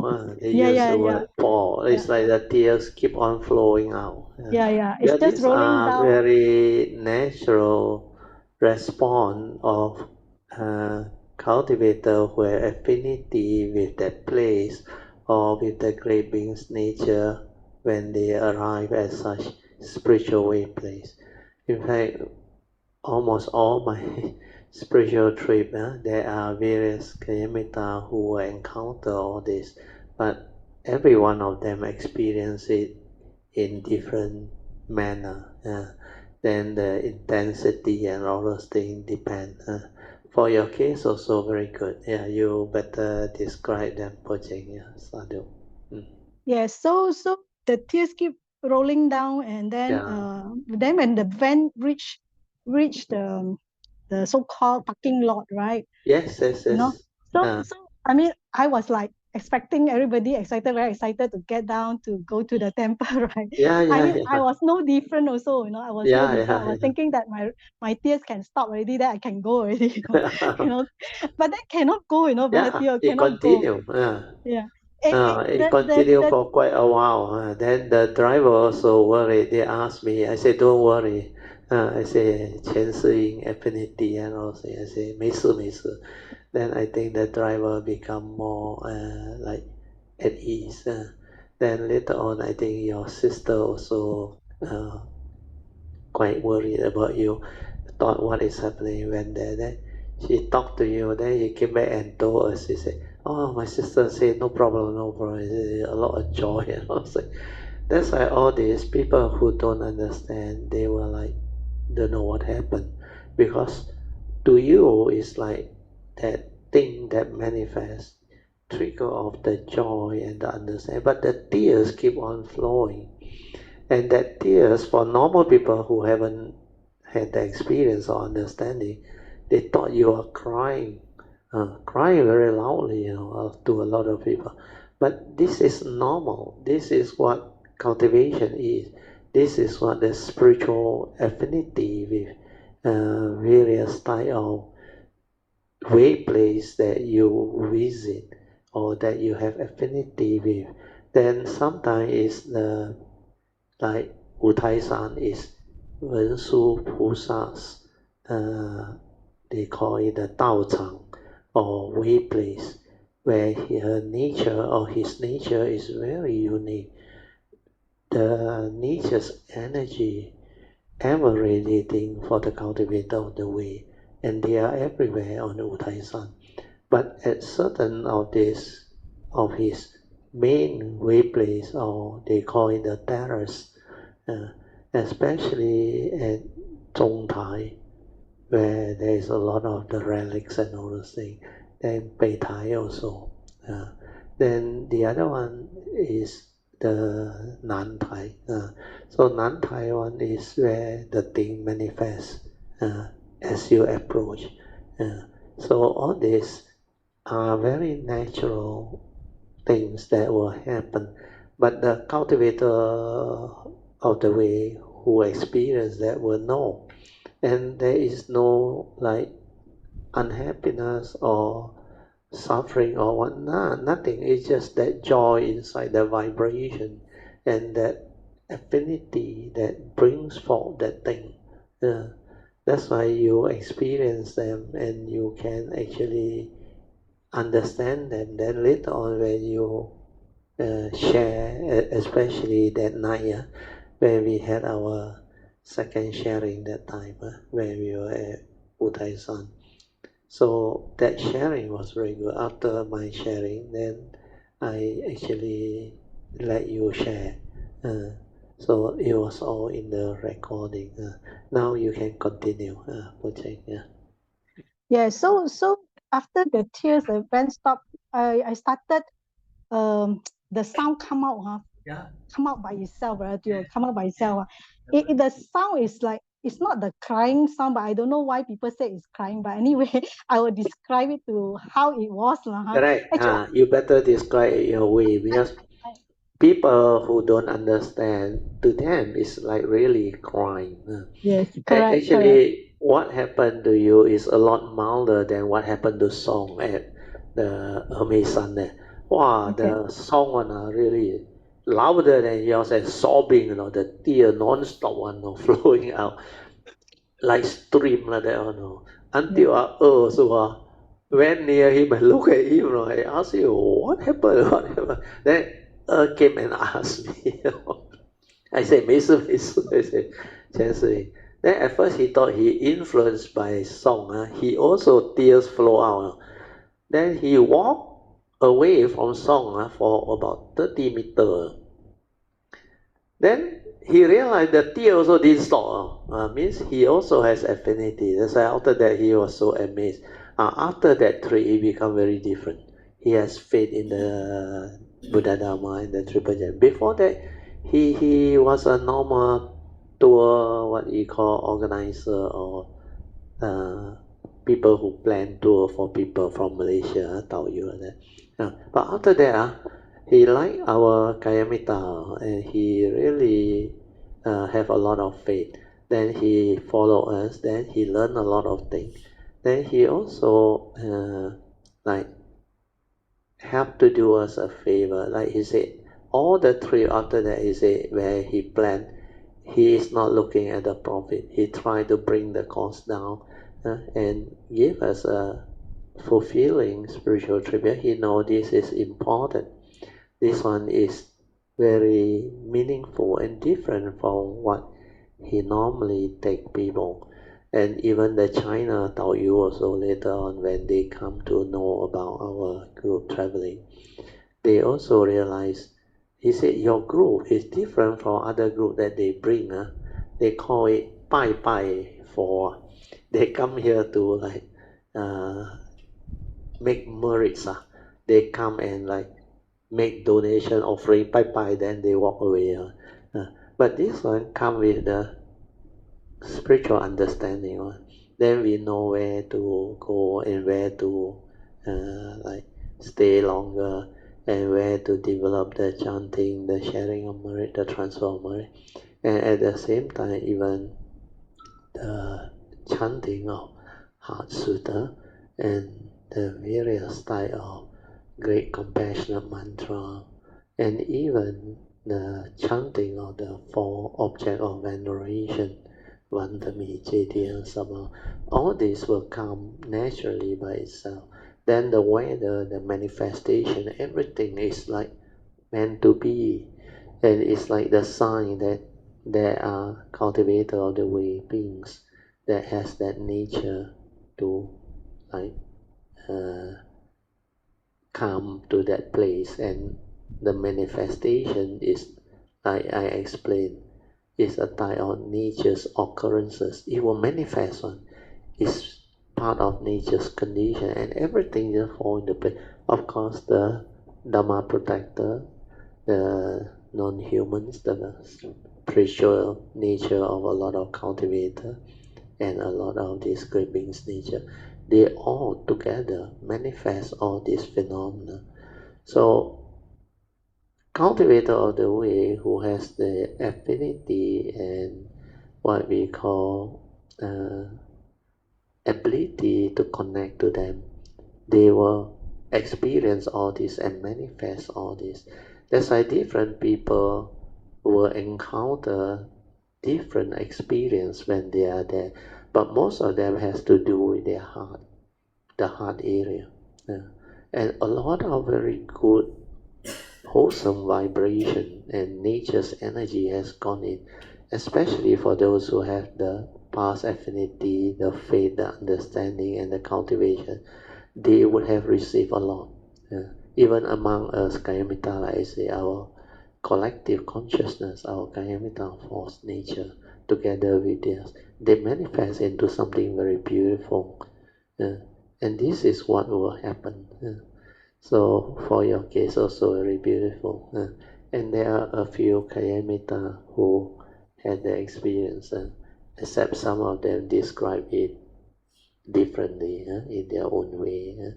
And the sharing is beautiful so that people can develop the understanding and the faith. And this is what the Buddha Dhamma is, the uniqueness of it, the beauty of it. Uh, and these are living reality. It's not something that you like manifest like a salesman uh, giving all the confidence to buyer, ask the people whom they know to testify.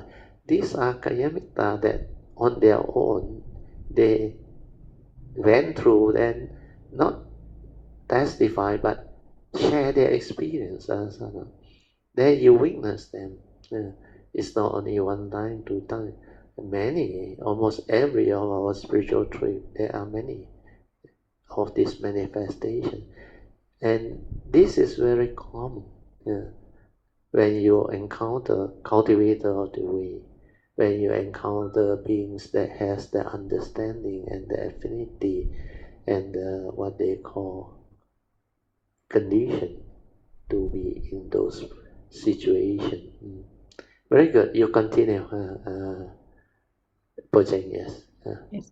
Sadhu, sadhu, sadhu, sadhu to Mr. And Sister Linda Lee for their amazing, generous support for this spiritual trip at Taisan. Actually, yeah, that makes it very conducive and wonderful for all of us. Yeah. Okay, coming back to this the, the the the the manifestation, right? So after the tears, right, I started, I mean, when all of you came down from the van, right, I started to actually laugh, not cry, okay? So the laughter come out from the heart itself. That is, in the beginning, it's very difficult to come out, right? It's like, the sound, separate one, no? Every ha is separate from each other, and it's very difficult to come out, Yeah, okay? yeah. Ha. Then after that, it was so difficult to come out. It just continue lah. Ha ha ha. by itself. It's inside. And then yeah. It's not, I mean, to me, it's not crying, it's laughing, you know. Definitely, but because know, of the loudness of it, then it comes with the tears. People don't understand. Yeah. So after you're gone, right, then this laughter become different again, no, brother Tio. And then it started become like continuous, no stop, no, brother Tio. Like that, no stop. Beginning it's just then and then very difficult to come out and very loud. Then later on it become continuous, and then at the same time, what happened, you know, brother Tio? The vibration started coming, you know. The vibration start coming, until from at first I had it on my hand, it start vibrating, and the whole body vibrating until the feet, no, brother Tio. The feet, actually I was sitting down, you know, I cannot even stand up, you know, brother Tio, because of this vibration. Because that it is to engulf the help whole you body. actually. Because you are at that phase where you need all this, and this will like transform your cultivation. It will speed you up because of that affinity with Wensu Pusa's nature. That's why all this will happen on, will fall into place on. And the sign was very clear. You ask the Kayamita, especially Sui, or I told my wife, I say, you look at the cloud formation, that place is very different one. And the weather is so beautiful. That whole setting is marvelous, like meant to be, something is happening. So all this will manifest naturally on its own because of causes and conditions that brings about all this possibility. Very good, you share this part. Well, this part is to like speed up your transformation. Well, it like help activate your nature. Then it really it need all this, like you say, that type of vibration. The sound is actually the vibration. Like initially very difficult to count. Then after that, the non-stop one means that thing move already. Then that joy and that thing, like you say, it reach your whole body. Starting with the vibration going down to your feet and all things, then end up your whole body, and the whole nature created that vibrational response, which is what you need. And after that, when you return home later on, or as you travel and continue with the spiritual journey, that thing will stabilize inside, will help you to develop a lot of what they call unfolding within your nature. And then after that, after you come back, especially now you share, later on, the understanding will come by itself, and you will reach another level of understanding because of the internal transformation and movement that has been activated. And all these are very beautiful. Very good. Continue, yeah, Puja.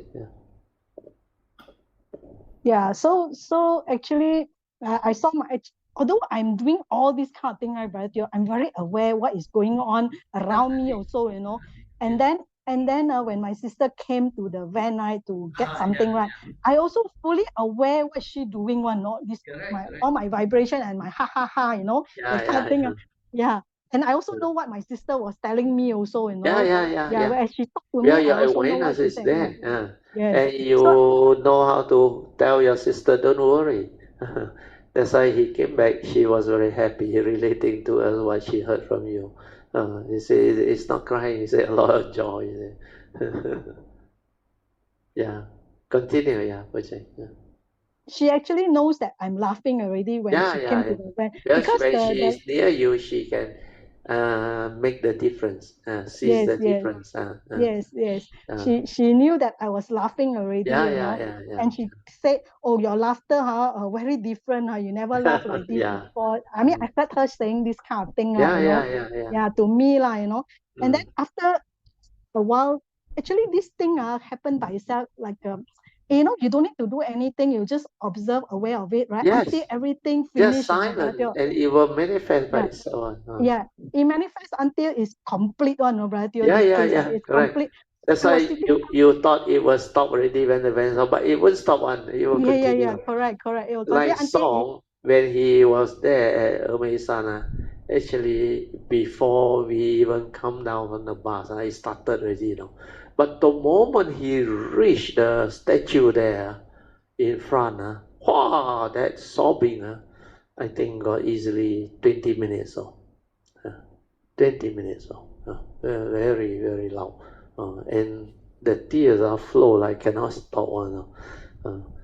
So a lot of this manifestation people can never understand.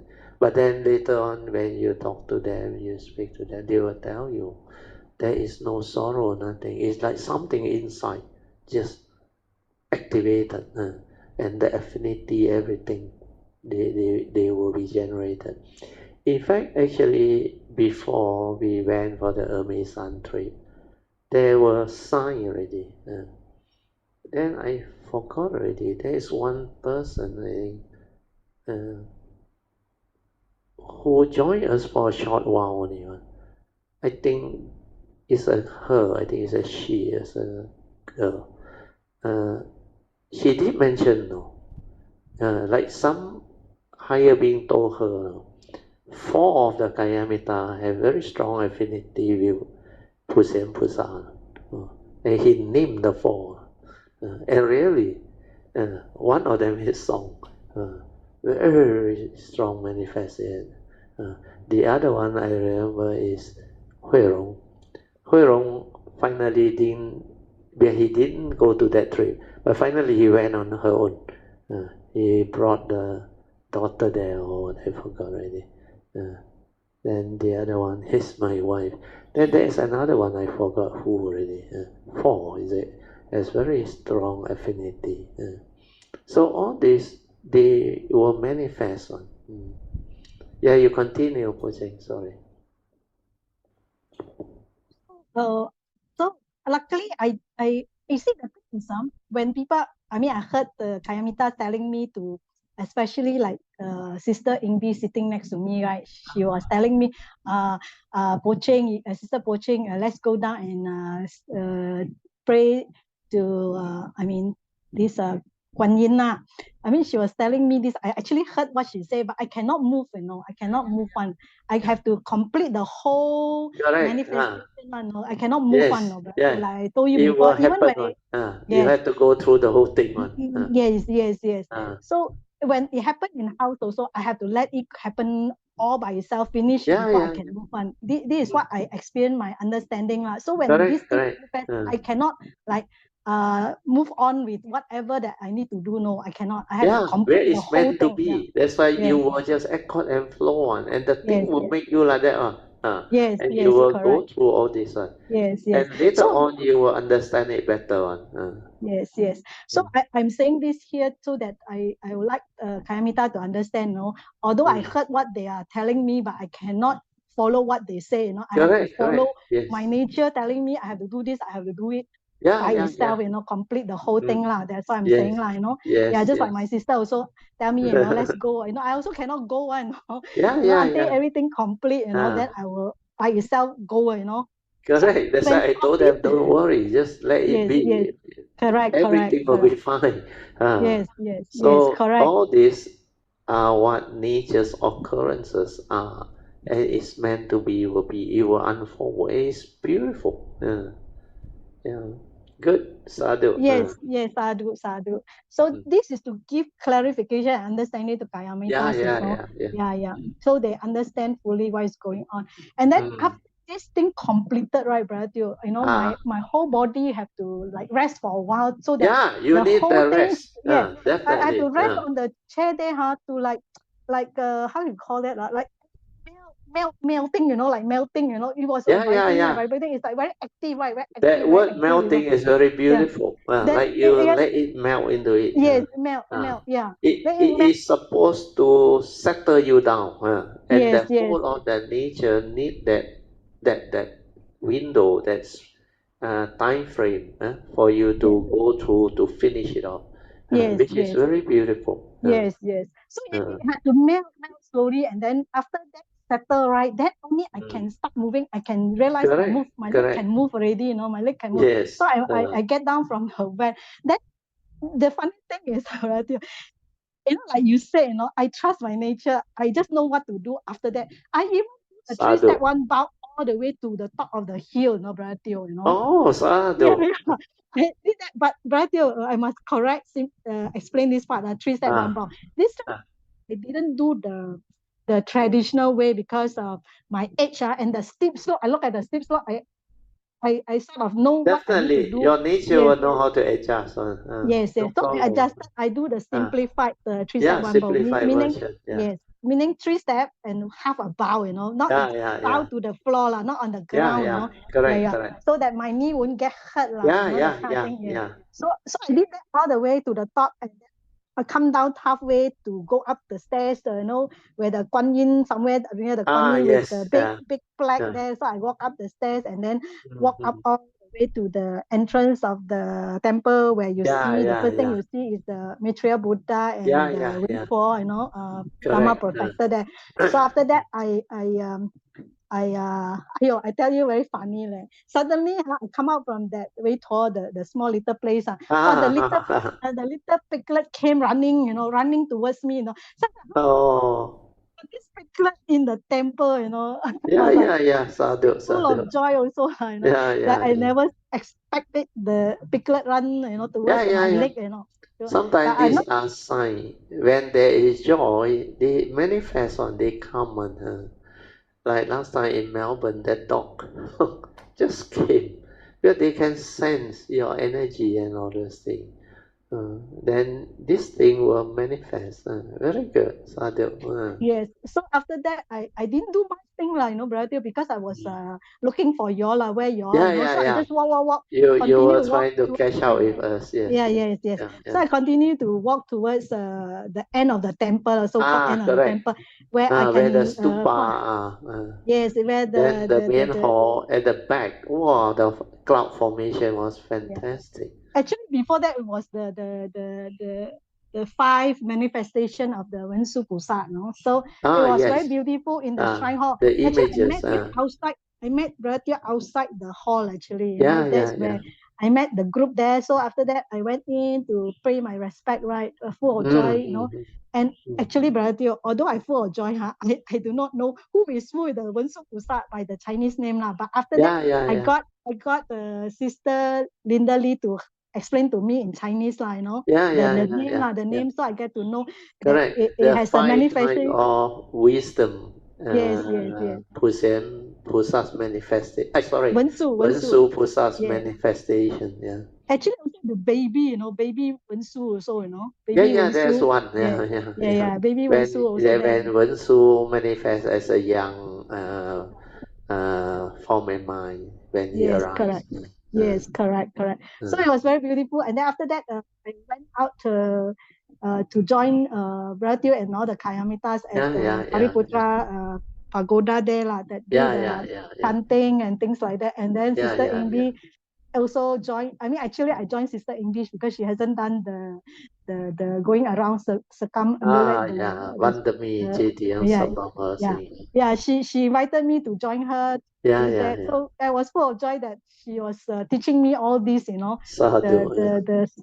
chanting itself, although I don't chant it, I just recite it, but hearing her saying that, I have a lot of joy and can remember it after that, Brother. When I came back home, I can remember the words, the Pali word itself, of the 4 stanzas, very easily, So I said I will not forget it anymore, when I see a stupa, that I will be able to chant it, from now onwards, Brother. So it was so beautiful. Then after that, all of us went to enjoy the clouds and things, taking pictures, and we have so much happy memories there, with Kayamitas. The 2 stupa, the relics inside there, the vibration are very, very exceptional, fine, very beautiful.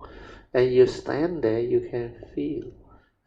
You silence your mind, immediately you can contact that nature. Very strong. That's why that 2 stupa, and people like the old stupa, but I was drawn to the new stupa because the new stupa got a lot of very beautiful vibration inside there, the nature's energy, and also the relics, and they build it very nicely, the new stupa.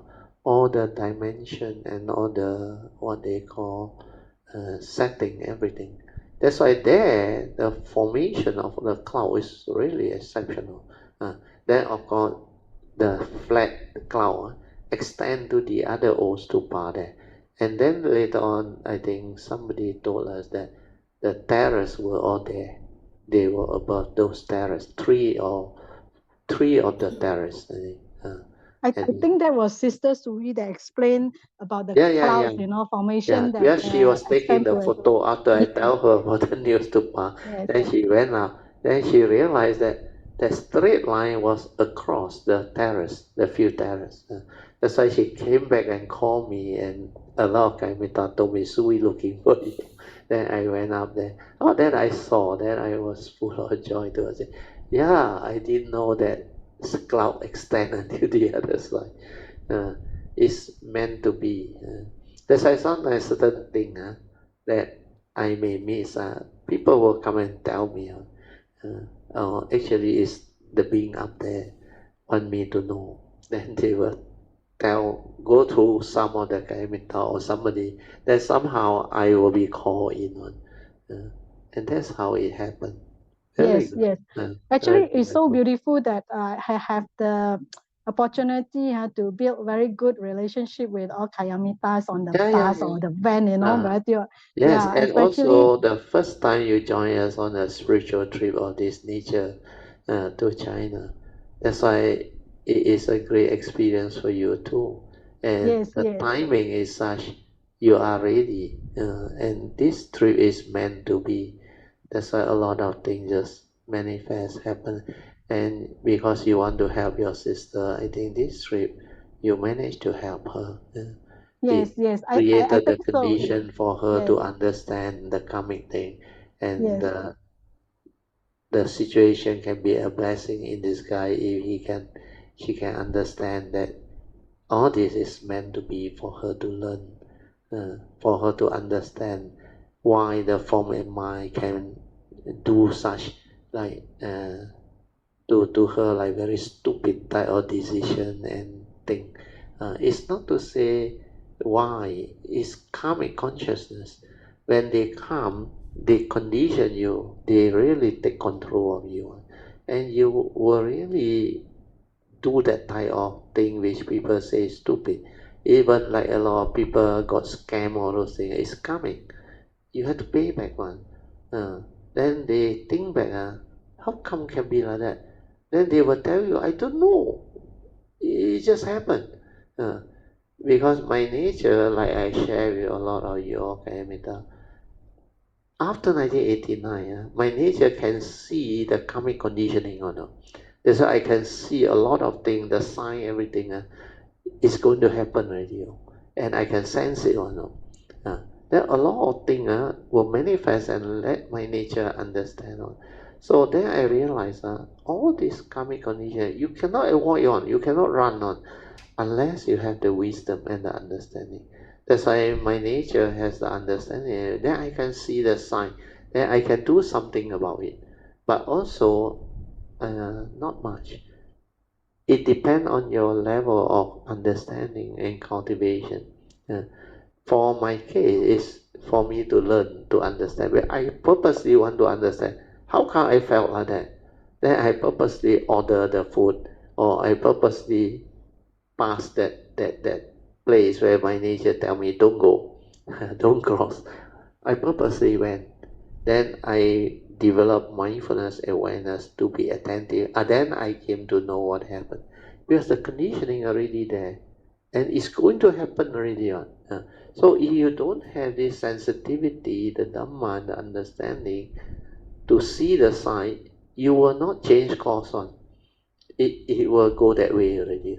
That's why a lot of the decision that I make is because of the understanding from the sign, accord and flow. Then I make the decision to vary the thing. Even our itinerary, all those things. this trip also same. I had told and Linda, I said no problem. Please go ahead and do all those things. Where they say the weather forces us to change. It's not force us to change. It's meant to be. Has to be like that. That's why everything fall into place. So this also create a condition for Kayamita to understand. When things do not go your way, do not perceive it with negativity. Because sometimes it's meant to be. You may think, oh, how come that day we come to Wutai San, we're supposed to visit all the Zhong, Bei all those things. Then the weather is so bad, the van all cannot go. Then we have to cancel our program itinerary. Then luckily Linda very fast, they act, they come up with solution. I think they have been doing this quite often. So they say move the Utai San the last 2 days program forward. Then we visit the 5 terrace when the weather improve. Then my nature knew. That's why I said no problem. Then it only rained for the van to cancel. No? After that, the weather is so conducive. You remember the misty, the cloudy, and all things. The cooling and all. It's all like the formation that Kuan Yin's way place is, and they like that type of weather, the mist and the cooling nature and drizzle, light, very light drizzle, no heavy rain. And it's like meant to be. All those temples that we shifted out the itinerary to visit turn out to be like meant to be. The abbot also came out and meet us, and a few of the places everything fall into place and very conducive. That's why Dhamma is such. When you have the cultivation, the understanding, everything can be understood and it will unfold in such beautiful manner. Very good. Yeah. Yes, Project, you Brad, yes, continue. Yeah, you yes, Brad, summarize. yes. Yeah. Brad, there's so much to share during this Thailand trip. Yeah, No yeah. ending of the sharing, because like I mean, at every location, I have certain kind of uh, vibration, Yeah, Brad, I cannot unfolding. explain to you. Yeah, unfolding. Certain So unfolding. like what I want to mention quickly is that the place that we went, that we changed from the North Terrace to Yes. the 金戈那个深海跟 then the 龙泉 the Yeah, dragon correct. spring. All right. Okay, quickly I will explain these two temples first. The Uh, the can, Jingle temple, right? As I go up the staircase, my yeah, yeah. vibration was so strong, when I go up, the time, Yeah, the yeah, heart yeah. The Kuan vibrating, Yin yes, stupa yes, there. yes. So Uh, the vibration is so strong there, I do yeah, not yeah. know what is coming, what I'm going to see, but after that, what I saw Sadhu. is the Kuan Yin, the huge Yeah, Kuan yeah, Yin, yeah. the Yeah, in yeah, front of yeah. us. Yeah. Then the other one that I want to say is when we went to the Dragon Spring, right? I tell you, brother Teo, it's very amazing, I went all the way to the end of the temple where they were doing the chanting, right? The vibration opened up my heart, brother Teo. Oh, I do not sadhu. know what they are chanting, I do not know what they are chanting, but I was standing outside there listening, my heart opened up. And Yeah. the funny thing is, Your what? nature will know. Then it will Yes, actually manifest. yes, Then it will trigger off whatever that is meant to be will be. That's why it's cultivation is like that. Spiritual trip is like that. You will encounter all this. When the time is ripe for all this to manifest, you will go on. Somehow causes and conditions will arise. Well, in the early days of my cultivation, I went through, that's why I know all these spiritual trips, they are very useful, very important. And in stages, you will have to go through them. And they are like meant to be, to help cultivator of the way to move, to speed up their cultivation, to speed up their understanding and all those things. And all these are like meant to be, where the causes and conditions are already there, and the affinity, everything. Then they will just fall into place and match very beautifully. Very good. Yes. You continue, Poh Cheng. Yeah, I heard a lot, brother Teo. Never But mind, can continue for a while. okay, it was so beautiful, right? So then I had the opportunity when I met Sister Padmasuri, right? Yeah, yeah. Because I saw Sister Padmasuri was there, and I asked Sister Padmasuri what were they chanting, and Yeah, Sister yeah. Padmasuri told me, what they are chanting, Diamond Sutra, brother Teo. Yeah. Yeah, they were chanting my Dhamma Sutra. The Uh, vibration, I'm not, you see, brother Teo, I'm not always attracted to chanting, but that chanting really opens up the yeah, heart, because right? your nature is drawn to it. Yes. And it's meant to be. So the other thing I want to say is the Wu Tai San itself at the Friendship Hotel. The nature, Wen Su Pusa nature is everywhere, brother Teo, Yes, Even yes. the room Definitely. outside the Yeah. pavilion, I Yes, can yes. I can detect Yeah, the vibration there, brother Teo, yeah, especially yeah. outside the pavilion, Actually, the hotel we stay is very good. Yes, Very very good, very strategic good. also. Yes. And one And of then the newest around. correct. But Uh, actually, at the before going to Wu Tai, maybe I finished the Wu Tai San this friendship can. first. Ah, So it's no I cannot remember which night we go out and walk Sanpu at the street, the friendship street, where we go and look around the yeah. vinegar shop, and then I met Brother Outside Teo the and hotel, everybody. then we Yes, yes, walk. That yes, yes. whole road is the shops. Yes, the shop. So we after dinner we walked there. I walked with my sister, but y'all went ahead earlier before us. Yeah. So after that we met Brother Teo and the group, right? And then Yeah. this I met this Brother Chin Hao. So Yes. Brother Chin Hao go and buy the roti prata and offer to us to eat, right? Yeah. So when I eat the roti prata, Brother Teo, I tell you, Yeah. something happened. My fingers are san guang, the pulse of life Oh, on my fingers. sadhu. San guang light, the blue light come out, san guang, it's like Oh, sadhu. the light come out. Just like now, I want to go back to the Huayan Monastery, right? When we were doing the chanting of the Xinjing, right? We finished a chanting, right? We finished a chanting, So I do the Anjali, When I put my hand together Anjali, right? My heart, okay, vibrated, and then the vibration went into my palm, went into my palm. Oh, And then sadhu. after that, the palm, the palm, there's so many powers, the powers of light on my A palm. lot of powers inside there. The powers, the sun quang, the light all come out, It will manifest. Yes, it manifests Uh, in that way, uh, very similar to what I experienced along the street outside the yeah. Makan Street at the Sadhu. Friendship Hotel, outside.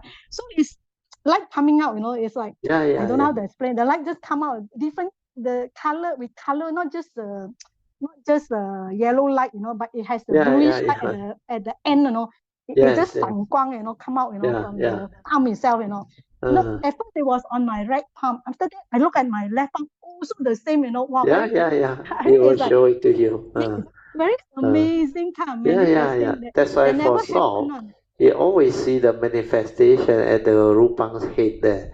The Yes. Buddha or the Kuan Yin or the Great Being. Correct. That light, wow, you say, just shine out on no radiant one, no. So for yours is within Yeah, your thumb and it come your from hand area. my Yeah. palms and my fingers, what I mean? Yeah. The And sun quang, the different light, people, different manifestation. correct. Mm. So it's like this place is very, very amazing that you Yeah, cannot that's why expect. last time It's I like, told you 15 years ago when I went, I already knew. My nature detected the energy 20 kilometers before it arrived at Udaisan. And this trip also, before we reached, I already knew it's coming already, very strong. so this You Thailand finish it trip off. itself is Puja. very unbelievable, is inconceivable, Yeah. and Correct. your mundane mind cannot imagine how Cannot wonderful, comprehend, cannot yeah, imagine. Yeah. how amazing, wonderful, this Yes, spiritual way place of Wensu Pusa, yes. Yeah, I mean, for me, I have never been to China. I have never been to any of the bodhisattvas, the way place. Yeah. This so how to call that 不可思议 lah. It's 不可思议 yes, 不可思议 the Chinese word. Some of the Chinese word is very powerful in expressing Yes. the That's why a lot of the Chinese tourists, they have faith in Uthai no. They purposely go all the way there, no? And a lot of them do the 3-step 1 bow because it started since Xu Yin's time. Xu Yin did it, then Xuan Hua did it. Then many of the other disciples, Xuan Hua and other monks, they also do it. So this trip we went when we climbed the 1080 step on the 大罗顶. We also saw a lot of them in group. They were doing the 3-step 1 bow on that steep steps. So all these are people with the faith and with the affinity. They really want to do it. And they do it for certain pure intent. Like Xun is to benefit the parents. That's why he want to repay their gratitude for giving him that life, the birth and the love, the care and the whatever parental duty that they have done towards him. So out of love, compassion and understanding, he did it for them. So all these are the cultivators' faith and how they do it. They really do it. And like a lot of Kayamita were asking, wow, you mean Xu in that time, huh? He walk. We take bus, we take all the transport also, we find it so tough to go up on this. But he alone know, as a monk, with the basic 3 rope and the basic what we call monks requisite, he has to like pindapat for food and all those things, and he cannot have money and all those things, and it's not easy. That's why for him to do that trip is that resolve, that faith and the understanding, and the nature have that understanding. That's why, and the sign that appear gave them a lot of this type of faith. So all this are the unfolding and manifestation that will happen for cultivator of the way who have the affinity and the condition. So all this will manifest. Very good.